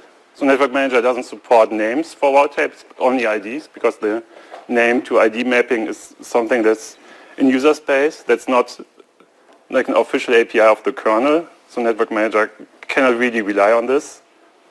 And yeah, do this for IPv4, IPv6, and then you can easily set things up. And this seems to be like the first practical device how you can actually do this, because like, if you look at what should I do, there are a lot of theories, like use a different, or I mean, like the first solution is don't use DHCP. Okay, and you're at the hotel, so you cannot choose this. Then you can bring a second router, so that also separates the untrusted network from the network that you want to use. Still, you need additional hardware. Next thing, you use a virtual machine. Basically the same thing, but local on your machine. It's a little bit inconvenient, because now you have to work in a virtual machine instead of your normal system. And then, kind of like getting closer, now we have the routing table, which is just on the system. Helps there mostly as well. Sorry, I forgot. But then, like the next abstraction is the network namespaces. So it's also kind of like a separation, another layer on top of the routing table. So you can have different routing tables for different processes or different containers, which is basically a namespace. Still a little bit more complicated to set up. But now, like we have this even easier solution. It's just the routing table, and you have like a generic solution with Network Manager. You can just configure this for your VPN, and it works more or less for all VPN plugins directly, because Network Manager gets the routes, moves them to the right table. So what should be the takeaways from this presentation? So if you use routed VPNs, this means your routing table becomes part of your VPN configuration, so it's now a security relevant setting if you think about security. And so secure users don't let DHCP and other protocols, like Slack is the IPv6 configuration protocol, or DNS, which is also an untrusted protocol, change the VPN configuration. And like if it's going to be accepted, there will be a presentation about improving configuring encrypted DNS with Network Manager as a lightning talk. I think there will be tomorrow, so if you want to follow up on this, there's something. And the other thing is about CVEs. There's also a problem with the reporting, how you do this for this kind of vulnerabilities, because like the CVEs might be too specific. For example, like the tunnel vision, it just said, yeah, option 1-to-1, it's a problem. Okay, I don't support option 1-to-1, no, I'm safe. But the conceptual problem is that you have this untrusted protocol that now can configure your trusted settings. Because like what happens if you, I mean the option 1-to-1 exists for a reason because some people need this. So eventually it could be added to the DHCP client as well. Also then another thing, for example, like why we didn't notice tunnel crack, the older vulnerability or reported vulnerabilities about this was because they mentioned only specific VPN providers instead of making it a global, like a generic conceptual problem. So it meant, okay, I'm not using, I don't know, whatever VPN software there was, so I'm safe. Again, it's not really clear what to use. And then, yeah, at the same time, like it's also too broad. Like when you have, like tunnel vision originally IETF as the vendor, DHCP as the protocol, but I don't know, it works as specified. That's the problem. And then, so there's the Outlook. Unfortunately, there are still some attack vectors in the configuration network manager, so it's complicated to get this right. I will follow up on this at some other point because we're running out of time. Then for network manager, we have to think about, like currently it's still a configuration option that you need to set, but should this be the default or not? So that's, again, like will this break other things, will it not? So if anyone of you has any ideas about this, we'll also have a network manager community meetup in a few hours. And yeah, document this. Thank you very much. Not sure, do we have time for questions or not? No. Okay. Yeah, so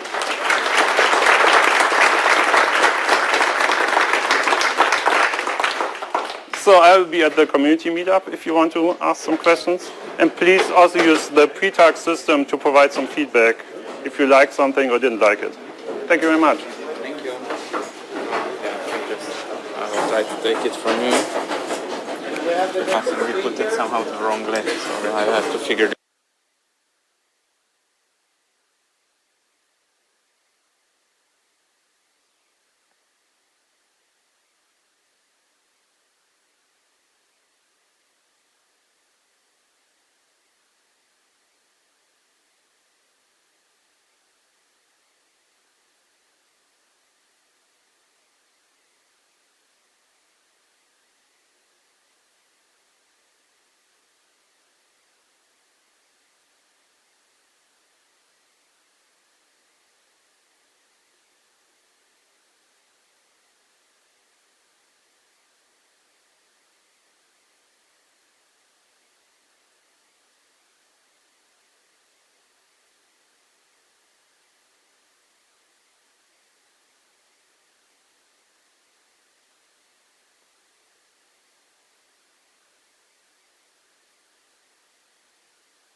Hi, I'm going to talk about the SE Linux problem that cast months long shadow, which is a story about SE Linux and tech debt.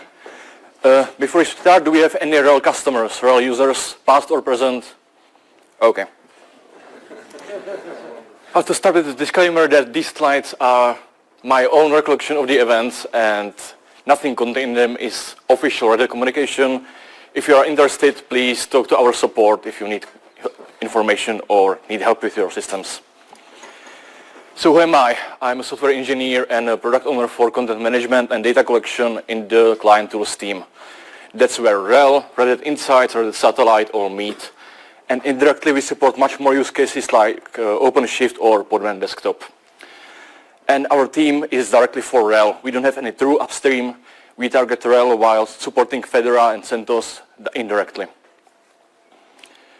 So let's start with keywords about what to talk about. Well, first is Red Hat Insights. That's a software as a service hosted by Red Hat, free of charge for Red Hat customers. SE Linux, which is a architecture for Linux, and it's part of RHEL. And Insights Client, a tool that collects data of RHEL hosts and uploads it to Red Hat Insights. This is how Red Hat Insights work. As you can see, there are some systems in the inventory. You can see we detected some CVEs. We know that we can remediate some of them. And you can see you can do wild stuff with it. Remotely update packages, change configurations to ensure your host is compliant and secure. And SE Linux is a kernel module that allows you to prevent programs from randomly changing content of other packages or programs. Every file, every process, every socket is labeled, and we ensure that nothing can go wrong there when it's set up correctly. Yeah. So let's start with the intro. Our team had a history with SE Linux. In 2022, issue was filed by our support engineer that Insights Client is producing a lot of AVECs, a lot of denials. So a few months later, the SE Linux shipped an updated policy in RHEL 8.6 and 9. And a few months later, the policy had to be updated again because of complexity of behavior of Insights Client. When you brings us to the specific topic of this talk, /root/GNU-PG. Also in 2022, one of our engineers filed a Bugzilla saying that Insights Client tries to create root GPG folder and put stuff in there. So around a year later, a year and a half, the card was picked up by the developer. Then after a few days or weeks, the code review started. One of the focus areas was GPG actually.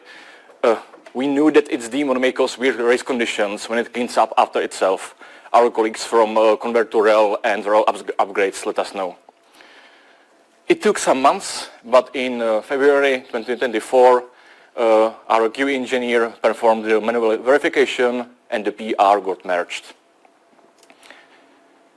Now we have to start mentioning dates, specific days. So on Monday 12th, the big Insights Client outage started, and engineering would not know for another week that there are some problems. Actually, how does that happen? We are talking about RHEL, that's enterprise distribution. Doesn't have really cycles, gating, or component tests. So here, this is where we have to make a small detour. The client and core. Well, Insights Client repository itself is RPM shell around the Insights core. The client is a minimal program that ships the configuration file, systemd, services, and ensures the core is up to date.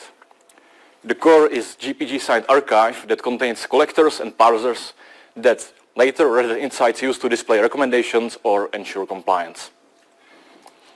So what was the problem there? The patch was that we shouldn't touch directories in root. It's root, it's weird. When sysadmins look at the content, they can see some keys they didn't put in there. It's not how you should treat the system. So the task was to abstract GPG away from the rest of the business logic, and instead of subshelling directly with no additional setup, we created a temporary directory, used it as the home for GPG to perform all actions, And so once we have verified the payloads, we finished and cleaned up the temporary directory. This is the pseudocode for it. It was like 200 lines of Python plus unit tests. As I said, first we create the home, then we import the keys that are known to be signing the payloads. We verify the file and we delete the home used by GPG. That's it. Now comes the Linux part. By default, the GPGT, the label for GPG process, writes to GNU-PG directory, which has label GPG secret T. Python stem file uses TMP by default, and because it's run by Insights client, the Python code, the directory that gets created is labeled as Insights client TMPT, temporary directory of Insights client. Well, and GPGT isn't allowed to write to Insights client TMPT, which is what this denial shows. The source context is GPG, target is Insights client TMPT. You can see we are trying to do something with the directory and we get denied. So as a result, what happens? The denial results in OS error being erased. We just are not allowed to touch that directory or files. The unhandled error is propagated from the core into the client wrapper. The wrapper exits with non-zero status code as well. Again, it's non-starter behavior. And the systemd service that runs this transitions to failed state. Well, was it bad? For historical reasons, this service was configured as restart equals no. And it's been there since early 2018 or RHEL 7. And that's because RHEL 7 was the first RHEL version that shipped with systemd. Before in RHEL 6 we used cron, which runs every time no matter the previous executions. And this behavior was just replicated. It's been known that system or network glitches may cause the service to fail, and it was never addressed because other issues that were more visible were prioritized. So we have some systems that were running systemd service, and now they are not. So that means the systems are not collecting the data archives, and they are not uploading them, and they are not updating the core. So we know we have a problem. As I said, on Monday 12th, the core was published to production. On Tuesday, the server-side team discovered that the component is broken due to the dependency on the Insights client. On Wednesday, we released the fix into production. We just reverted the commit. On Monday, the next week, we discovered that the bug is affecting more engineering groups. So the next day, on Tuesday 20th, the first emergency meeting was held, where we reproduced the issue. We published a support article, so both our customers and support knew what to do there, and we had more of them. So, who was affected? It turns out RHEL 8.6 Plus and 9.0 Plus with SE Linux enabled. How will Insights services react when the hosts stop reporting? Well, you can assign metadata to the hosts in inventory or in other services. And if the hosts get deleted because they are not reporting anymore, these configurations would get deleted as well. So we said, let's pause the deletion and worry about it later. And how many customers and systems were affected? We actually didn't know. Because Red Hat is a big organization. And the client tooling doesn't handle the services. So they don't really know how many systems there are. We don't need to. So how to get the numbers and how to even figure out who the relevant teams are. And there was no precedent on informing customers about these problems. What's the best way to send emails? How not to scare the customers? Some are really scared about their infrastructure because it may be running something very critical. So for 3 weeks, the representatives from engineering, product managers, support, and people managers met on a daily basis to prepare the next steps. All the time, discussions were constructive, and everyone owned the problem, and no single person was blamed for the problems. That was great. This is what we were working with. I can't tell you everything about this graph, but it shows the dip of when the hosts stop reporting. This is on a scale of weeks, but I can't tell you much more about it. I can't tell you which systems are displayed on this graph, but we knew that there was a drop, and then the system started slowly growing up. as the sysadmin started restarting the systemd service again, because they were used to it crashing. And why was it caught? Wasn't it caught? Well, the manual QE verification didn't check for Linux alerts. The automated QE test also didn't check for Linux alerts. The staging environments for insights didn't use the staging core. And, well, service engineers don't check their end-to-end pipelines or weekends, because why would they, right? So no one saw something was failing. And the worst part is that we almost found it before it went to production, because the same improvement was made also to the client wrapper. And the same week the core patch was merged, the denials were raised when we were trying to make a release build. So my colleague created a bug report, we trashed it the next Monday, and we decided to revert both patches before we investigated further. But at that point, that Monday, the core was already in a production. So what have we learned? And it's a lot. It's a lot. So first is that you should have some emergency strategy planned. Nothing is too big to fail. It's all built by individual people. It's all individual components, and all of them can fail. It is important to make informed decisions. If you don't have the data, well, you have to guess and hope your guess was correct. And you should be aware of what you are special in. You have to own both the advantages and the problems that come with it. For example, here, Red Hat is a software as a service first company, and Insights is an outlier. So the whole organization should have ways, documents that will describe step by step what should be done to prevent issues like this. Responsible software development is about people, mainly about people. It's not that much about code in the long run. So developers should talk to their quality engineers counterpart to ensure they understand the problem, especially if they are junior engineers. They might need some guidance. So don't skip them, because they guarantee the software works, and if something breaks, they are the one who will also be blamed for the issue, because, well, they are the quality engineers. Why didn't they catch it? They just didn't know. And talk to others, like extend visibility, establish contacts in the company with different teams, different parts of the organization, make friends. It makes it all easier when you need to solve some problems. For communication with the clients, I think it's far better to over-communicate, because knowing about issue that you know you are not affected by is far better than not knowing about issue that you are affected by, and you just have to figure it out on your own. And if email started to get a bit annoying, you can always set up a filter to ignore that source email, and that's fine, that's on you. And it is hard to tell the paying customers that they are not getting the features yet. I'm the product owner, I face this on a daily basis, it's not nice, but it is much harder to tell them that they have to fix the problems you caused and you didn't test. Also, accept SC Linux. Yes, it's hard to get into.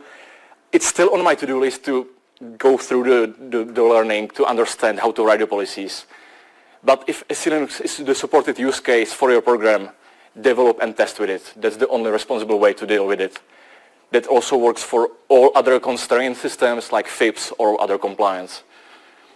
And you should test for the denials automatically if you need to work with SC Linux. If it's done by humans, something will slip through, and it's like nothing happened. And code reviews. Well, everyone likes to focus on a code style or how the methods are split. That's the easy way how to do the review. But performing thorough behavioral verification is much harder, but it's much more rewarding when you find some bug that wouldn't be caught. And the developer, when they are doing the PR review, they should put in the QA hat as well, because dedicated quality engineers will, by definition, never discover all edge cases contained in the source code. Their know-how is somewhere else. It's not just in knowing all the various paths the code may take. So, we corrected a lot since then. The systemd service file fix landed in RHEL 10 beta and RHEL 9.5 about 5 months ago, and we plan to do more backports. I think the real bug for that should be public, so you can look it up. With new maintainable integration test suite that catches the regressions.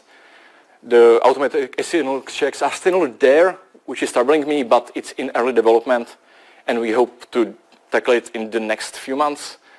And engineering now also has access to the usage trends, so when something seems wrong, we can look at the data, we can see, is our field just wrong, or is it something that happened that's not correct?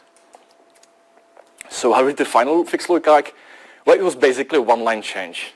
Instead of creating the temporary directory in TMP, we created the group PG home in something that was already present in this SC Linux policy.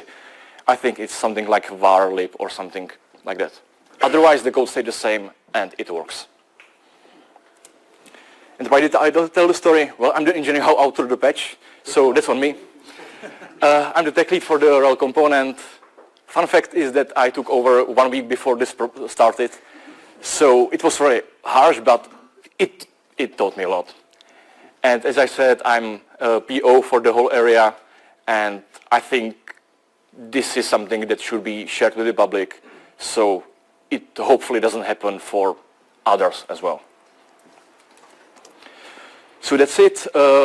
You can contact me on my email, or if you want to contact me during FOSDEM, just catch me on the hallways or ping me on Matrix. That's it. Thank you very much.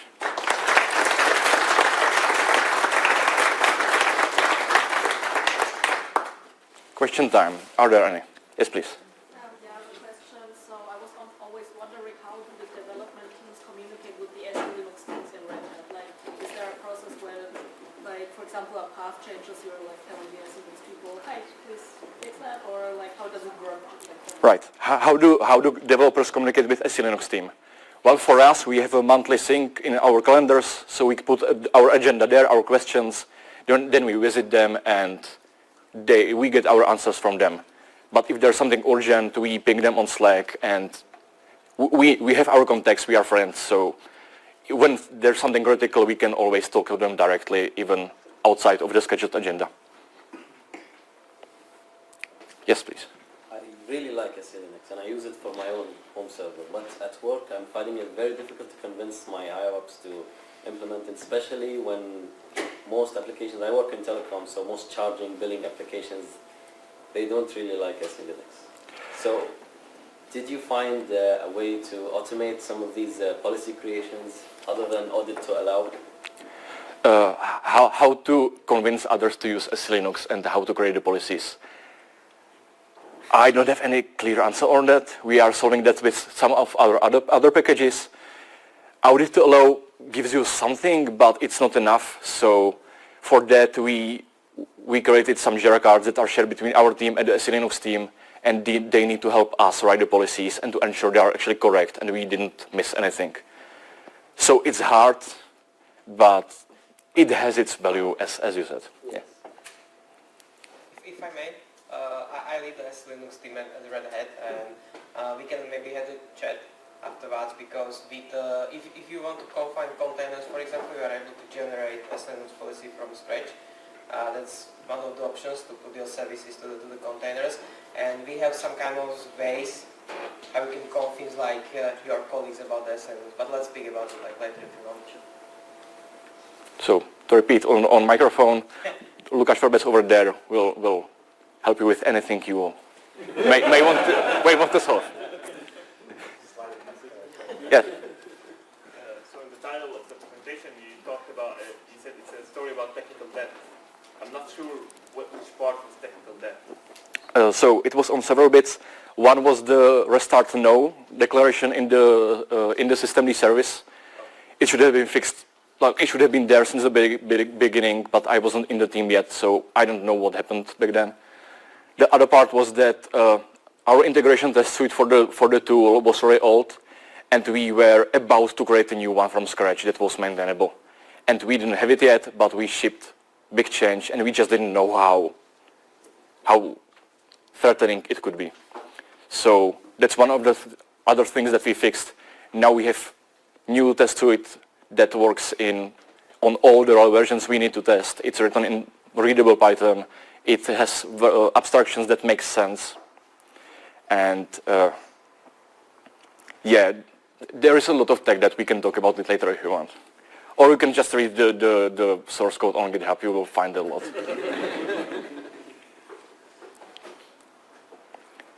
If there's nothing else, I thank you again.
No. Test, test, test. Test. 1, 2, 3.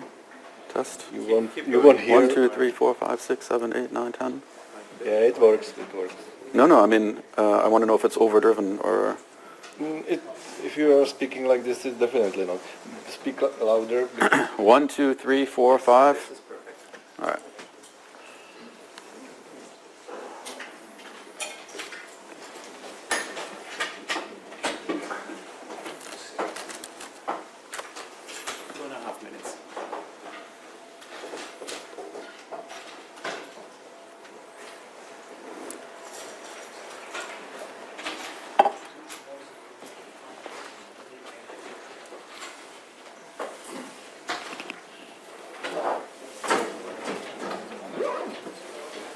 Here is a lot of places.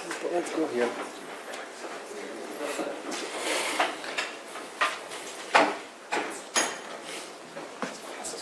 We did not start. We are fine.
So let's start. Let me introduce Neil Walfield from Sequoia PGP project, and he will be talking about practical introduction to this SQ tool. Thank you very much for coming, everyone. So today I want to talk about SQ, which is our command line tool. Command line tool for using OpenPGP, specifically using the Sequoia PGP library and the infrastructure, which we've been developing for the past 7 years. So what is Sequoia PGP? Well, the easiest answer is it's an OpenPGP implementation, but it's actually much more than just an implementation. It's a lot of infrastructure, privacy and security tooling, and I'm careful to say not necessarily OpenPGP tooling, because we view OpenPGP not as an end in and of itself, but we think that it's a pretty good protocol, and we want to build tooling and applications on top in order to help protect individuals' privacy and security. The goals of the project are to create libraries and applications that are secure, robust, and usable. Those are the three things that I always have in mind when I'm working on Sequoia. Is it secure? Is it robust? And is it usable? And I think usability is particularly important in the context of a security application, because if it's not usable, it's easy to make mistakes, and it doesn't matter how good your code is. If the human makes a mistake, there's no security. The design of Sequoia is that it's a library-first approach. Now, that may be obvious, but that's the way it is. At the bottom, we have a library that implements all of the OpenPGP specification. It's low level. That means that the interfaces are unopinionated. They don't tell you how to use OpenPGP. They just sort of propose the mechanisms. And yet we've designed the mechanisms to be safe by default. And that's really important, we think, for usability. So the easy way to do something is more or less the right and safe way, which doesn't mean that you can't do things that are stupid or dangerous, because sometimes you need to do those things. But we try to design the API so that it's safe by default. On top of the low-level API, we have these mid-level services, and then we have our applications. And as you go up the stack, the interface gets more and more opinionated. And that means that it's easier for the human to use because they don't have to understand the protocol as much. And the thing that we tried really hard to do is that when somebody is using these interfaces, it's possible to say, ooh, it's too opinionated. It's doing something that I don't want. I'm going to go down one level in the stack. And I don't have to rewrite all of my code, but because we're using the same data types, it's possible to then tweak the behavior of the higher level interfaces. We have optional services. So for instance, we have a certificate store. That's where the certificates are stored. Now, every program needs a certificate store, yes. If you're doing OpenPGP, somehow you have to be using certificates.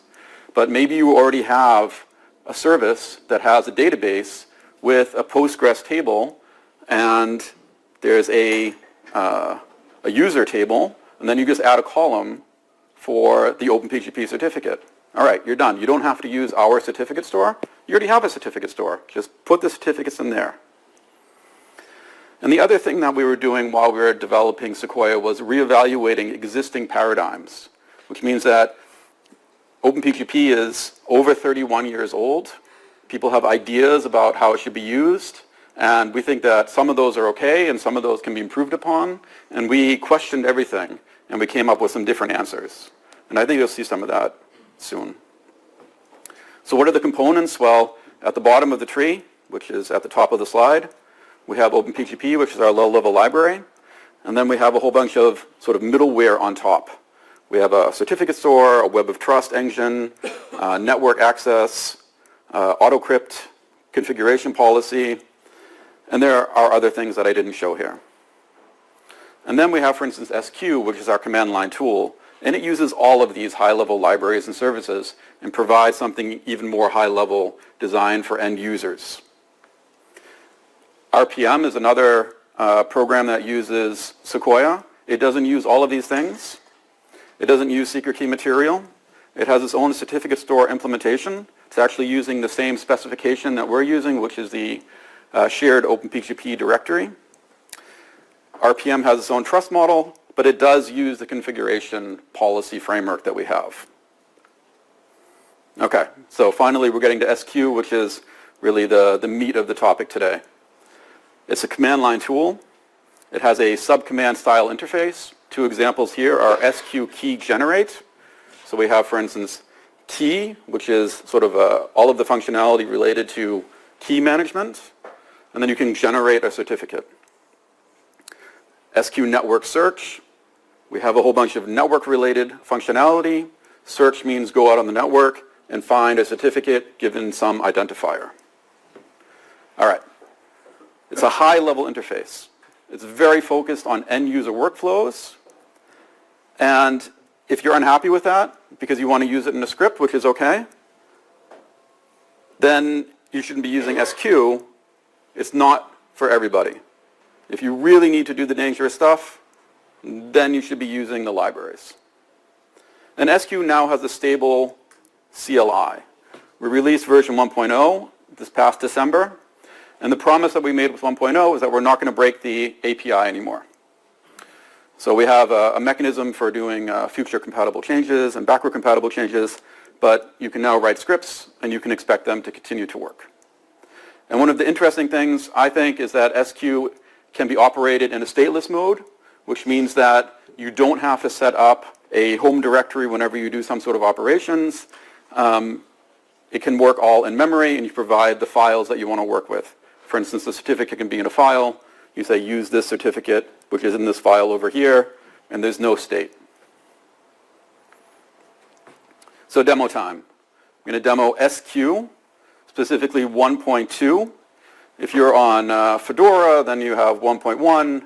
If you're on RHEL, you also have, or RHEL 10 beta, you also have 1.1. If you're on Debian, this is a little bit older. 1.2 just came out about an hour ago. Yeah, I had to fix a few things for the slides. All right, but due to space constraints, the output that we're going to see, it's been trimmed a little bit, but I've tried to be fair. Like, I'm not hiding stuff. If you run it, you're going to get slightly different output, but I had to trim it so that way it fits and it's readable. All right, first thing first, let's verify a download. You don't need a certificate. You don't need a key in order to verify a download, right? And in fact, we verify downloads all the time. It's usually our package manager that's doing it. So if you're on Fedora, you're using RPM. If you're on Debian, you're using apt and dpkg. But if I download an ISO, for instance, of Fedora, or if I download cubes, then I have to manually verify it. So how do I do that? So our goal is to download the latest version of cubes, and we want to verify the signature. We have a command, it's called sqdownload. It downloads the signature and the file. It verifies the signature, and it only releases the data if the signature is valid. So you can't accidentally use bad data. It forces you to make sure that the signature is valid, and we'll see what exactly it means, signature is valid. So first try, completely naive. We go to the website, we find the URLs. So we do sqdownload. The first thing we put in is the signature, the detached signature. That's the .pgp or .asc file. In this case, it's .asc. Then the URL of the file that we want to download. And then where we want to put it, --output cubes.iso. One thing that we try to do in SQ is that we don't guess. We avoid guessing. We don't do what I mean interfaces because we find that do what I mean is a little bit dangerous. You don't want to accidentally overwrite a file. You don't want to put it someplace wrong place. You have to be explicit. And we immediately get an error. We can't verify the signature because we don't have certificates for any of the alleged signers. And so here it's telling us the fingerprint of the certificate that's missing. But it gives us a hint. It says, here, go ahead, try this. Try searching the public directories, SQ network search. And the reason that we don't do that automatically is because it's a privacy concern. All right, when we go out onto the network, then we're revealing to the network that we're looking for this particular thing, and maybe our adversary cares that we're doing this, and then is going to give us bad data. So that wouldn't be so great. All right, so we get the certificate, SQ network search, just like it said. And so we're really happy, right? It says cubes, OS release key, signing key. That's what we're looking for. Awesome. Very good. We have a hint at the bottom, but we're just going to ignore it, and we're immediately going to try again. So we try again, and now it's telling us a different error message. It's saying it can't authenticate the alleged signer. Oh no, we can't verify the signature because we can't authenticate any of the signers. And then we get another hint. Verify one of the certificates is authentic, and then link it. And here's the command that we're supposed to use, sqpki link add. Okay, how do we authenticate a certificate? What does that mean? Well, authentication means figuring out what certificate belongs to a given entity. Is this really my certificate? Is this the cubes certificate? Just because there's some certificate out there that has cubes in the name doesn't mean that the cubes people created it. Anybody can create a certificate. So how do we find out? We could ask a cubes community member. We could ask a friend who has cubes.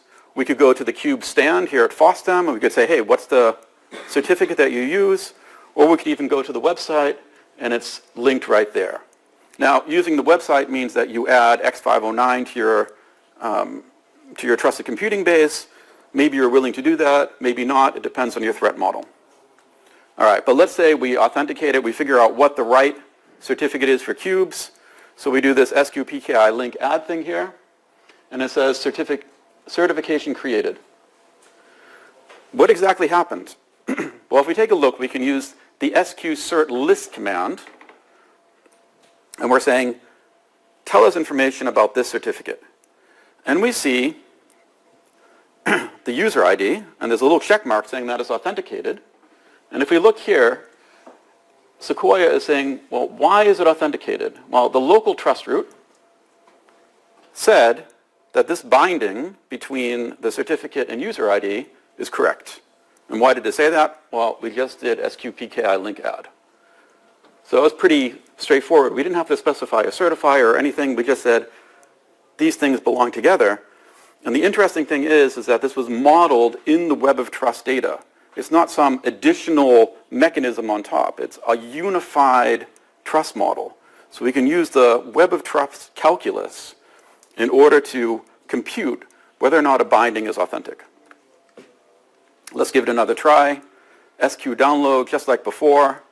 We see that it downloaded the 6.9 gigabytes of data, finished downloading the data, it authenticated the data, it authenticated the signature, we're happy, it's there, and now we can use cubes. So what happened? We used the SQ download command. It combines a whole bunch of operations that are important. Fetching the file, fetching the detached signature, and performing the verification. One thing that we have to do is that we have to authenticate the signer, which is a slight burden the first time, but depending on your threat model, it's very important that you do this.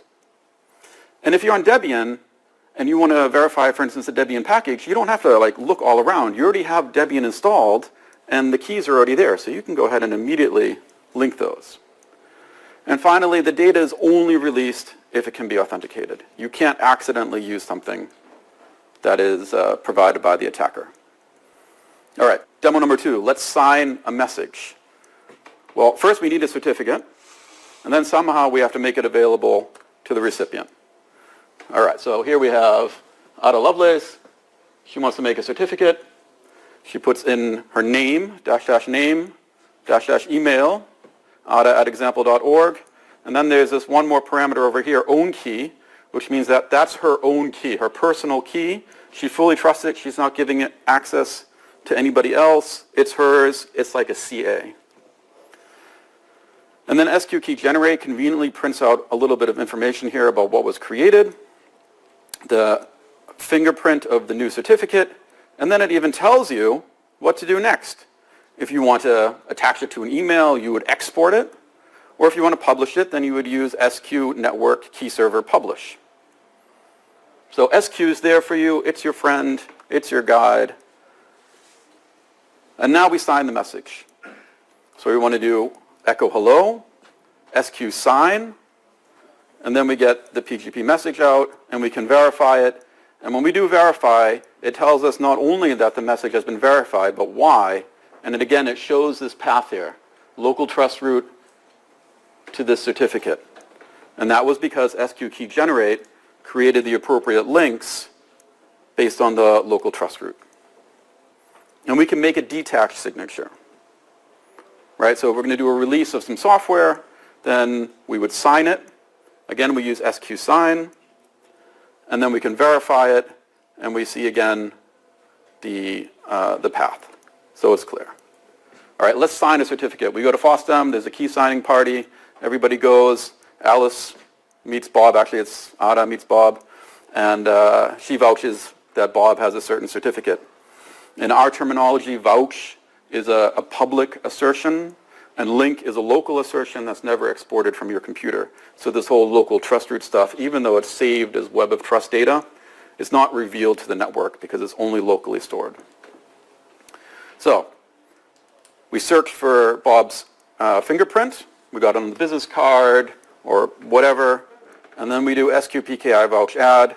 Here we have Ada's certificate, and then we have Bob's certificate, and then we create the certifications. And it's a little bit inconvenient here to specify the fingerprint all the time. So you can go ahead and put in your configuration file, and then instead of saying certifier fingerprint, you would say certifier self. And let's look at Bob's certificate now. What do we see? Well, if we list Bob's certificate, we see at the top again the local trust root, because all of the trust starts at the trust root. It's your root. And the trust root said that Ada's certificate is good and that she's a trusted introducer. It's her own computer. It's her own certificate. And then Ada went ahead and made a vouch about Bob's certificate and user ID, and boom, we see the path. So it's very clear what's going on. There's some transparency, and that's important for users to understand how the system works. All right, let's do some key management, right? I use a key. I created it. After 3 years, it expires. What do I do? Actually, it's really easy. All you do is SQ key expire to change the expiration time, and then we're going to expire it in 3 years from now, and we're done. Well, that was easy. Let's imagine that your certificate is using SHA-1. Everybody knows SHA-1 is broken, right? That's why we don't use SHA-1 anymore, right? Red Hat? Okay. This is your homework assignment. You're going to go home, okay, and the Red Hat people here, and you're going to generate some new certificates.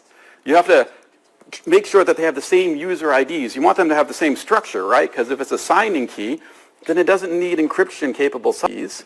You need to create links between the two certificates. You want to cross-sign them. If you made any certifications with the old certificate, you want the new one to also make the same certifications. And don't forget to retire the old certificate. That's a lot of work, right? All right. SQ key rotate, you're done. It cross-signs the old and the new certificates. It replays the certifications and the links. It retires the old certificate. Super easy. Let's create a certification authority.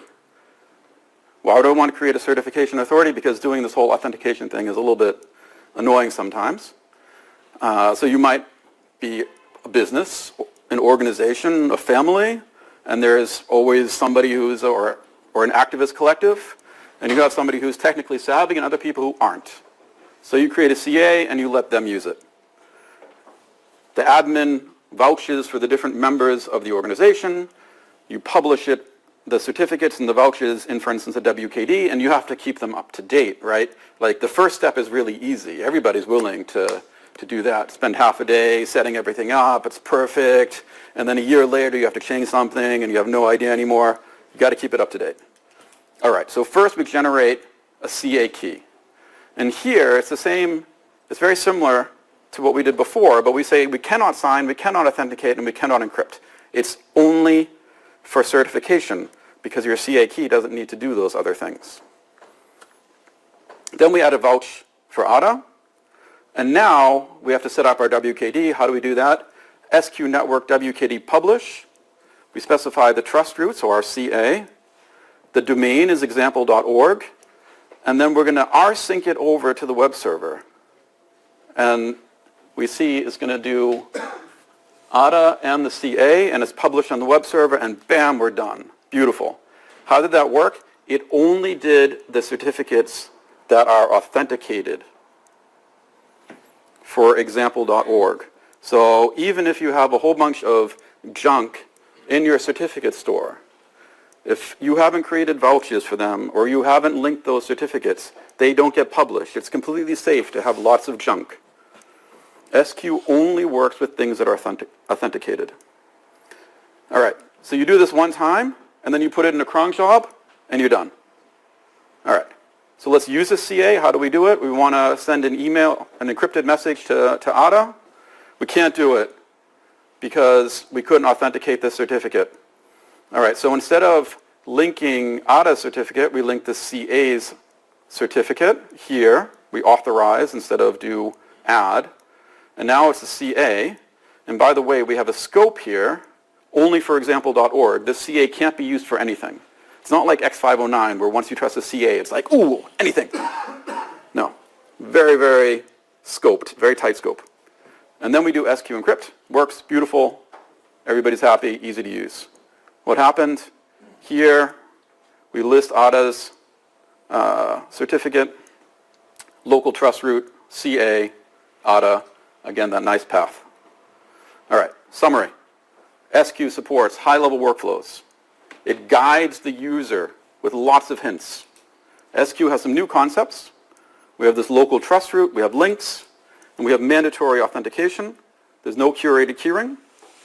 And I'd be very happy if you take a look. And if you want to learn more, we have a user manual, which is a really, really nice introduction, book.sequoia-pgp.org. We have man pages, and in the last 1 or 2 minutes, I'd be happy to take a couple of questions.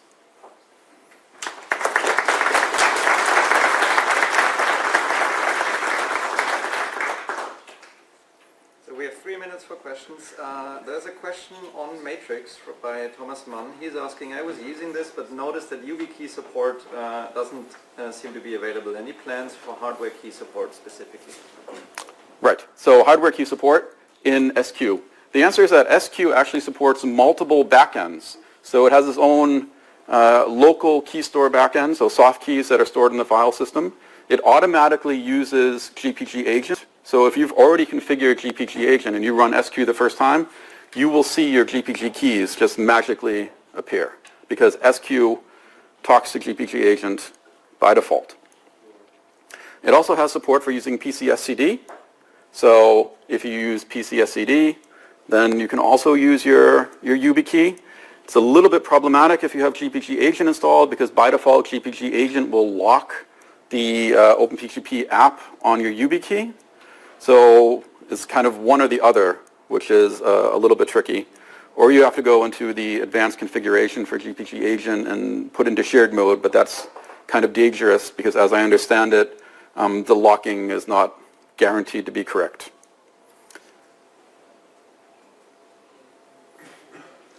Is there any plans to support container signing and OCI registry and integration? Can you repeat the question? So container signing, so OCI container signing and registry support. OCI container signing is the question? Yeah. So as there's a whole bunch of people that are actually using Sequoia, including, for instance, Red Hat. The Red Hat people are sitting in front of me, so that's why I'm picking on you. But there's also a little bit of work to integrate it into the OCI stuff. Daiki did something there. So I don't know the exact details because that's not my priority. Yep.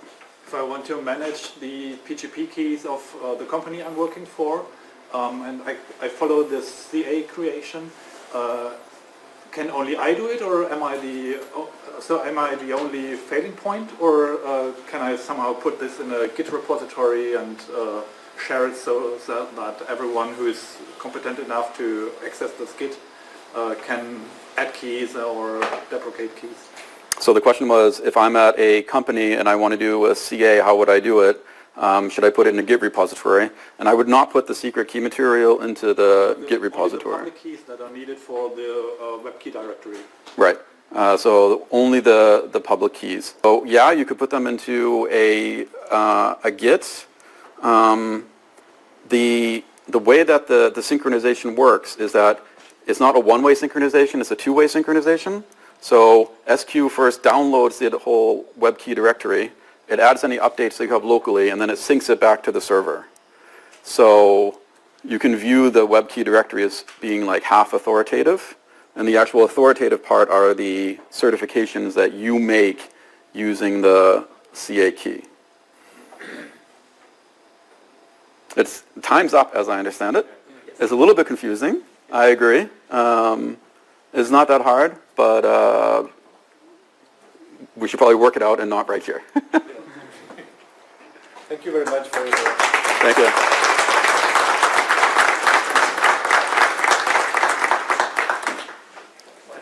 There's another question on Matrix. Do you plan to add native EKSys 11 support? We already have a library, it's just not integrated yet, so yeah.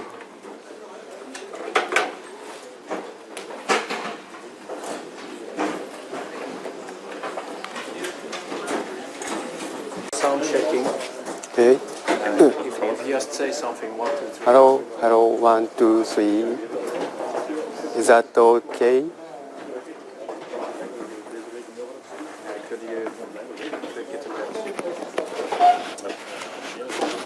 Okay. Is that okay? Is it muted? Muted? green, it's good. Yeah. So we are. Green is good. Yeah, well. I think we are on time to start. So. Green, yeah.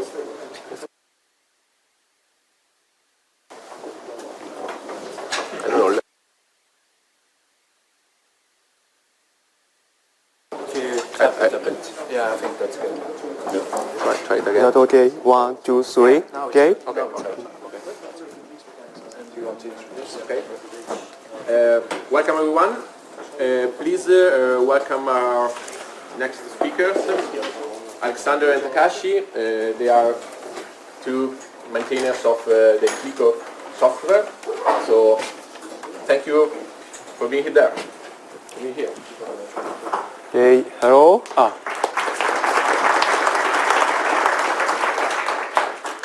Hello everybody. We are very happy to have a talk today about how to secure SPA in NOS2. Before our talk, let me introduce ourselves briefly. My name is Takashi Norimatsu from Japan, the key clock maintainer, and also working at Hitachi Limited Japan. And my name is Alexander Schwarz, and I'm also a key cloak maintainer working for Red Hat. So today's main topic is about how to secure single-page application in NOS2. So in the beginning of this talk, I would like to describe what SPA in NOS2 is. So end user like you uses the smart devices and it runs the SPA as OS2's client on the browser. So firstly, the end user accesses the browser to receive some services. After that, SPA send authorization request to authorization server by following OS2 protocol and receives authorization code. After that, the SPA send the token request to authorization server with this authorization code. Then receive non-access token. And finally, this SPA send API access request to API server and receive its response. The actual example of SPA in NOS2 is Keycloak's account console and admin console. The both uses the keycloak.js. It works as first-party OS2 client application. Next, I'd like to introduce two major security risks when we encounter if we use SPA in NOS2. First security risk is misuse of a stolen authorization code. So the SPA, after SPA receive the authorization code from the authorization server, if an attacker steals this authorization code, then this attacker can get a valid access token from this authorization server in return for the stolen authorization code. So one countermeasure to mitigate this risk is client authentication. So when authorization server receives token request from the SPA, from the client application, the authorization server try to do client authentication against the OS2's client. But however, the SPA is usually treated as OS2's public client, which means that it's not able to do client authentication because it's not capable of maintaining the confidentiality of credentials, for example, used for client authentication against authorization server. So therefore, considering that point, the client authentication as a countermeasure against this security risk seems not to be effective. The second security risk is misuse of stolen access token. Then after SPA receives an access token from the authorization server, if the attacker can steal this access token, then this attacker can access the API server by using this stolen access token. Because according to the OAuth2's the specification defined by RFC 6750, it states that access token is treated as bearer token, which means that every client who holds this client can use this token. So actual example in the real world is train ticket. Why? There is another type of token called sender constraining token. In this case, only specific client application can use this type token. The actual example in the real world is passport. But there are several ways to realize this sender constraint token. Then one of such ways is to auth MTLS, defined by RFC 8705. However, it requires client application to manage securely X509 certificate and its corresponding private key securely. But however, considering the point that SPA is treated as public client, namely the SPA it's difficult to securely it's difficult for SPA to manage securely the X509 certificate and its corresponding private key. So therefore, the countermeasure for this security risk as sender constraint token seems not to be effective for SPA in OAuth2. So next I would like to introduce the countermeasure for both two major security risks that may arise in SPA and in OAuth2, called DPOP. OAuth2 demonstrating proof of possession, called DPOP. It's defined by RFC 9449, and it allows us to demonstrate and verify a sender of the message on HTTP is a holder of an asymmetric cryptographic key. So therefore, by using this specification, we can realize the sender constraint token by binding this key with a token in a cryptographic way. Next, so I would like to describe how to mitigate the risk of misuse of stolen authorization code by applying the DPOP's optional feature, DPOP JKT. In this case, before SPA sent authorization request to authorization server, SPA needed to generate the temporal DPOP key pair, public key and private key, and then SPA needed to calculate hash value of this public key. It is called DPOP JKT. And after that, SPA sent authorization request to the authorization server with this DPOP JKT.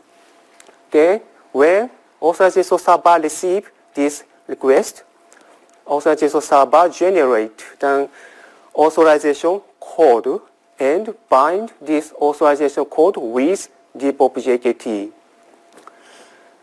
So after that, after SPA received this authorization code, then before the SPA sent token request to authorization server, the SPA needed to generate the data called DPOP proof. It includes the public key itself, and SPA needed to generate a signature against this DPoP proof by using this private key and attach this signature to this POP proof. And finally, this SPA sends token request with authorization code and this DPoP proof. So therefore, if an attacker can steal this authorization code, this attacker cannot create valid DPoP proof because it does not hold the SPA's temporal private key. The next, I would like to describe how to mitigate the risk of misuse of stolen access token by applying the DPoP feature. When authorization server receives token request with authorization code and DPoP proof from SPA, then the authorization server create an access token and bind the public key included into this DPoP proof with this access token. Then after that, after SPA receive this access token, then SPA try to send the API access request to API server. But in this case, SPA need to recreate DPoP proof again. And it also includes the same public key itself, and SPA need to regenerate the signature against this DPoP proof and put this signature onto this POP proof. And SPA finally send this API access request with access token and DPoP proof. So when API server receives this API access request, API server can verify whether a holder of public key included in this DPoP proof is equal to the sender of the API access request, number 6, namely the SPA. Then after that, the API server can also verify whether the sender of the API request, number 6, is equal to sender of the token request, number 4. Therefore, if an attacker can steal this access token, then this attacker cannot create a valid DPoP proof because the attacker does not hold the private key of the SPA's temporal DPoP key pair. So next, we would like to do some demonstration to show how it works.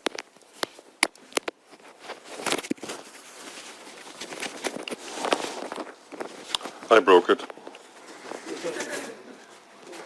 Almost. Let's see. It's not pointing upwards, but maybe the audio is still okay. So I want to show you what we show now on the slides, that it works in practice with already available tools. So what I'm bringing here today is JavaScript, a single-page application with Vue and a Panva OpenID client that supports DPoP. Then I bring you to a Keycloak, which also supports DPoP. And I bring you to a Quarkus application with a Nimbus OAuth2 SDK, which also supports DPoP. And they all talk together, and I will show that in a demo. So let's start with Keycloak. I have Keycloak here. I probably need to refresh the page to make sure that I can really log in. So I have a test realm here with a not so secure password anyway, but then anyway. I have a client here for the OpenID Connect view, and I have an advanced tab, and somewhere on the advanced tab I can search for DPoP, and DPoP is enabled. So this is something you need to do. You need to set up a client with DPoP enabled. You also need to start Keycloak with the preview feature DPoP enabled, and then you have a working Keycloak server that can do DPoP. I also have the Vue application that I opened up here. So it now asks me to log in. I log in with test and a very secret password. And I log in here, and what it does, it's this Panva OpenID client talking to the Keycloak server. I'm logging in, setting in an authentication request. I authenticate here, and you will then see that, okay, sorry, I probably wanted to, I get something back here. I redirect to Keycloak, come back from Keycloak. I get here all the different headers with OpenID Connect and with Depop. I exchange the token here. I send all these Depop headers that you will see here, for example, the Depop header that Takashi talked about earlier. It's all sent to Keycloak to exchange the token. I get all the information here set up. And I'm also already talking to Quarkus here. So the first request fails because I'm doing something else here that's also doing a nonce. So we can make sure that any request that the single page app sends is executed only once. Then the first request fails. The server sends back a nonce to the client. The client resends the request automatically. That's all part of the JavaScript library, which is nice. So yes, with that all set up, I've shown that it works. I have a second demo that also shows that this works with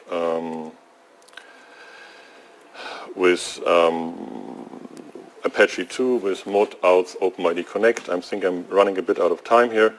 Thing is, when you do something like this, you can have a browser redirecting to Apache 2, and Apache 2 will redirect to Keycloak, does all the Depop magic, and eventually sends then the request after it's been authenticated to the original application. And in my demo, this is then a PHP application. So when I log in here, I'm already logged in because it's single sign-on. It will not show me the login page again, but you then see here all the OpenID Connect stuff sent back from Apache as HTTP headers to my application running as PHP inside of Apache. So you see there are already a lot of tools out there that work well together with Depop. So that was Keycloak, that was the Nimbus SDK, that was the Panva client, that was the Apache module there. And it's great that we can finally bind the payload, and we're sending to the actual headers and authentication that we're doing there.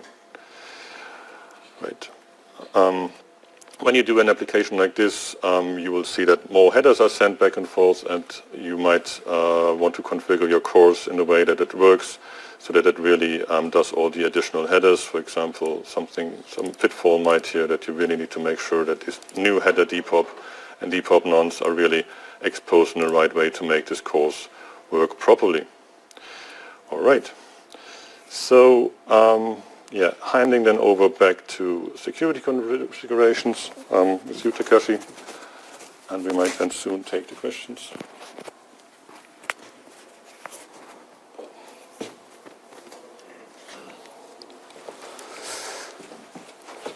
We have now 2 minutes or so. Okay, I see. So finally, I would like to briefly describe security consideration when we use the SPN in NAS2. Then we need to apply both countermeasure for the security risk 1 and 2, misuse of stored authorization code and the misuse stored access token.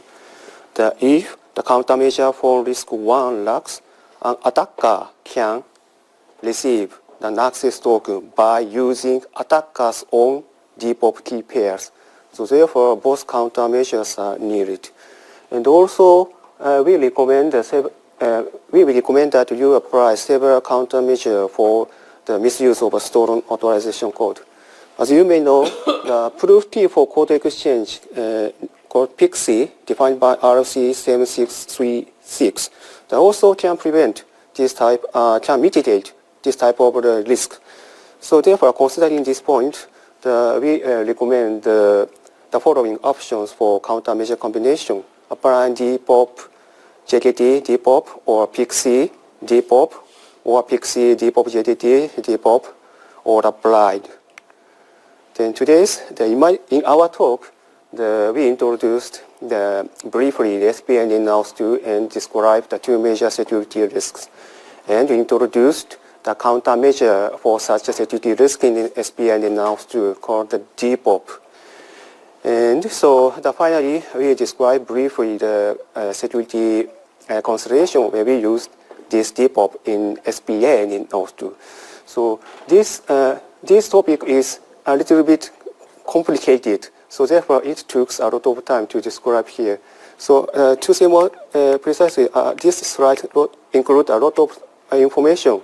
So therefore, if you are interested in this topic, please download this slide and look at this slide afterwards. Okay, thank you very much. Thank you.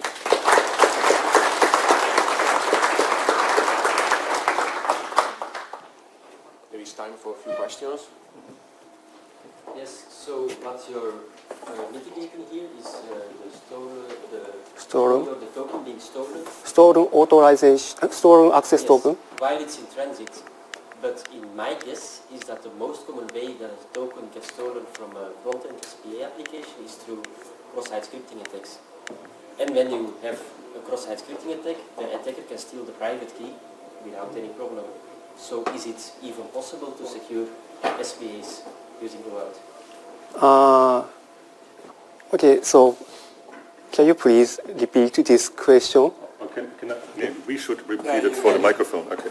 So, so the question is, if an attacker steals the key material out of the browser, it can do everything, and it's not about stealing it only in transit. Well, stealing in transit, there are sometimes proxies that do decryption, encryption, yeah, but then stealing in a browser, the examples I showed today, they use the extensions web crypto. So this depop key pair is generated in the browser, inside the browser, but JavaScript can never extract it. So we can do, the JavaScript application can do cryptographic operations with the key in the browser, but never catching the key. So that's web cryptography API. If you find an XSS exploit in a SPA application, Yes. you would not be able to extract the private key. Yes, that's right. Yes, I can't extract the key material. But you could interactively still... I can maybe, I could create tokens, but they would be only valid for that time. I can't generate them in the future, but only at that very moment. So that's possible. But I can't extract the key material, and all that attack need to happen in that one browser. I can't extract the material and do it in another browser or later or after the user logged out. So that's it. That's the advantage that we can do here. Interesting. Yeah. So there's a question back there. Or was it answered? Oh, covered. Also, one point I would like to mention: this depop key pairs, this temporal depop key pairs lifetime is very short. So therefore, the attackers, the time window is very narrow. So therefore, it can mitigate this type of risk. I think so.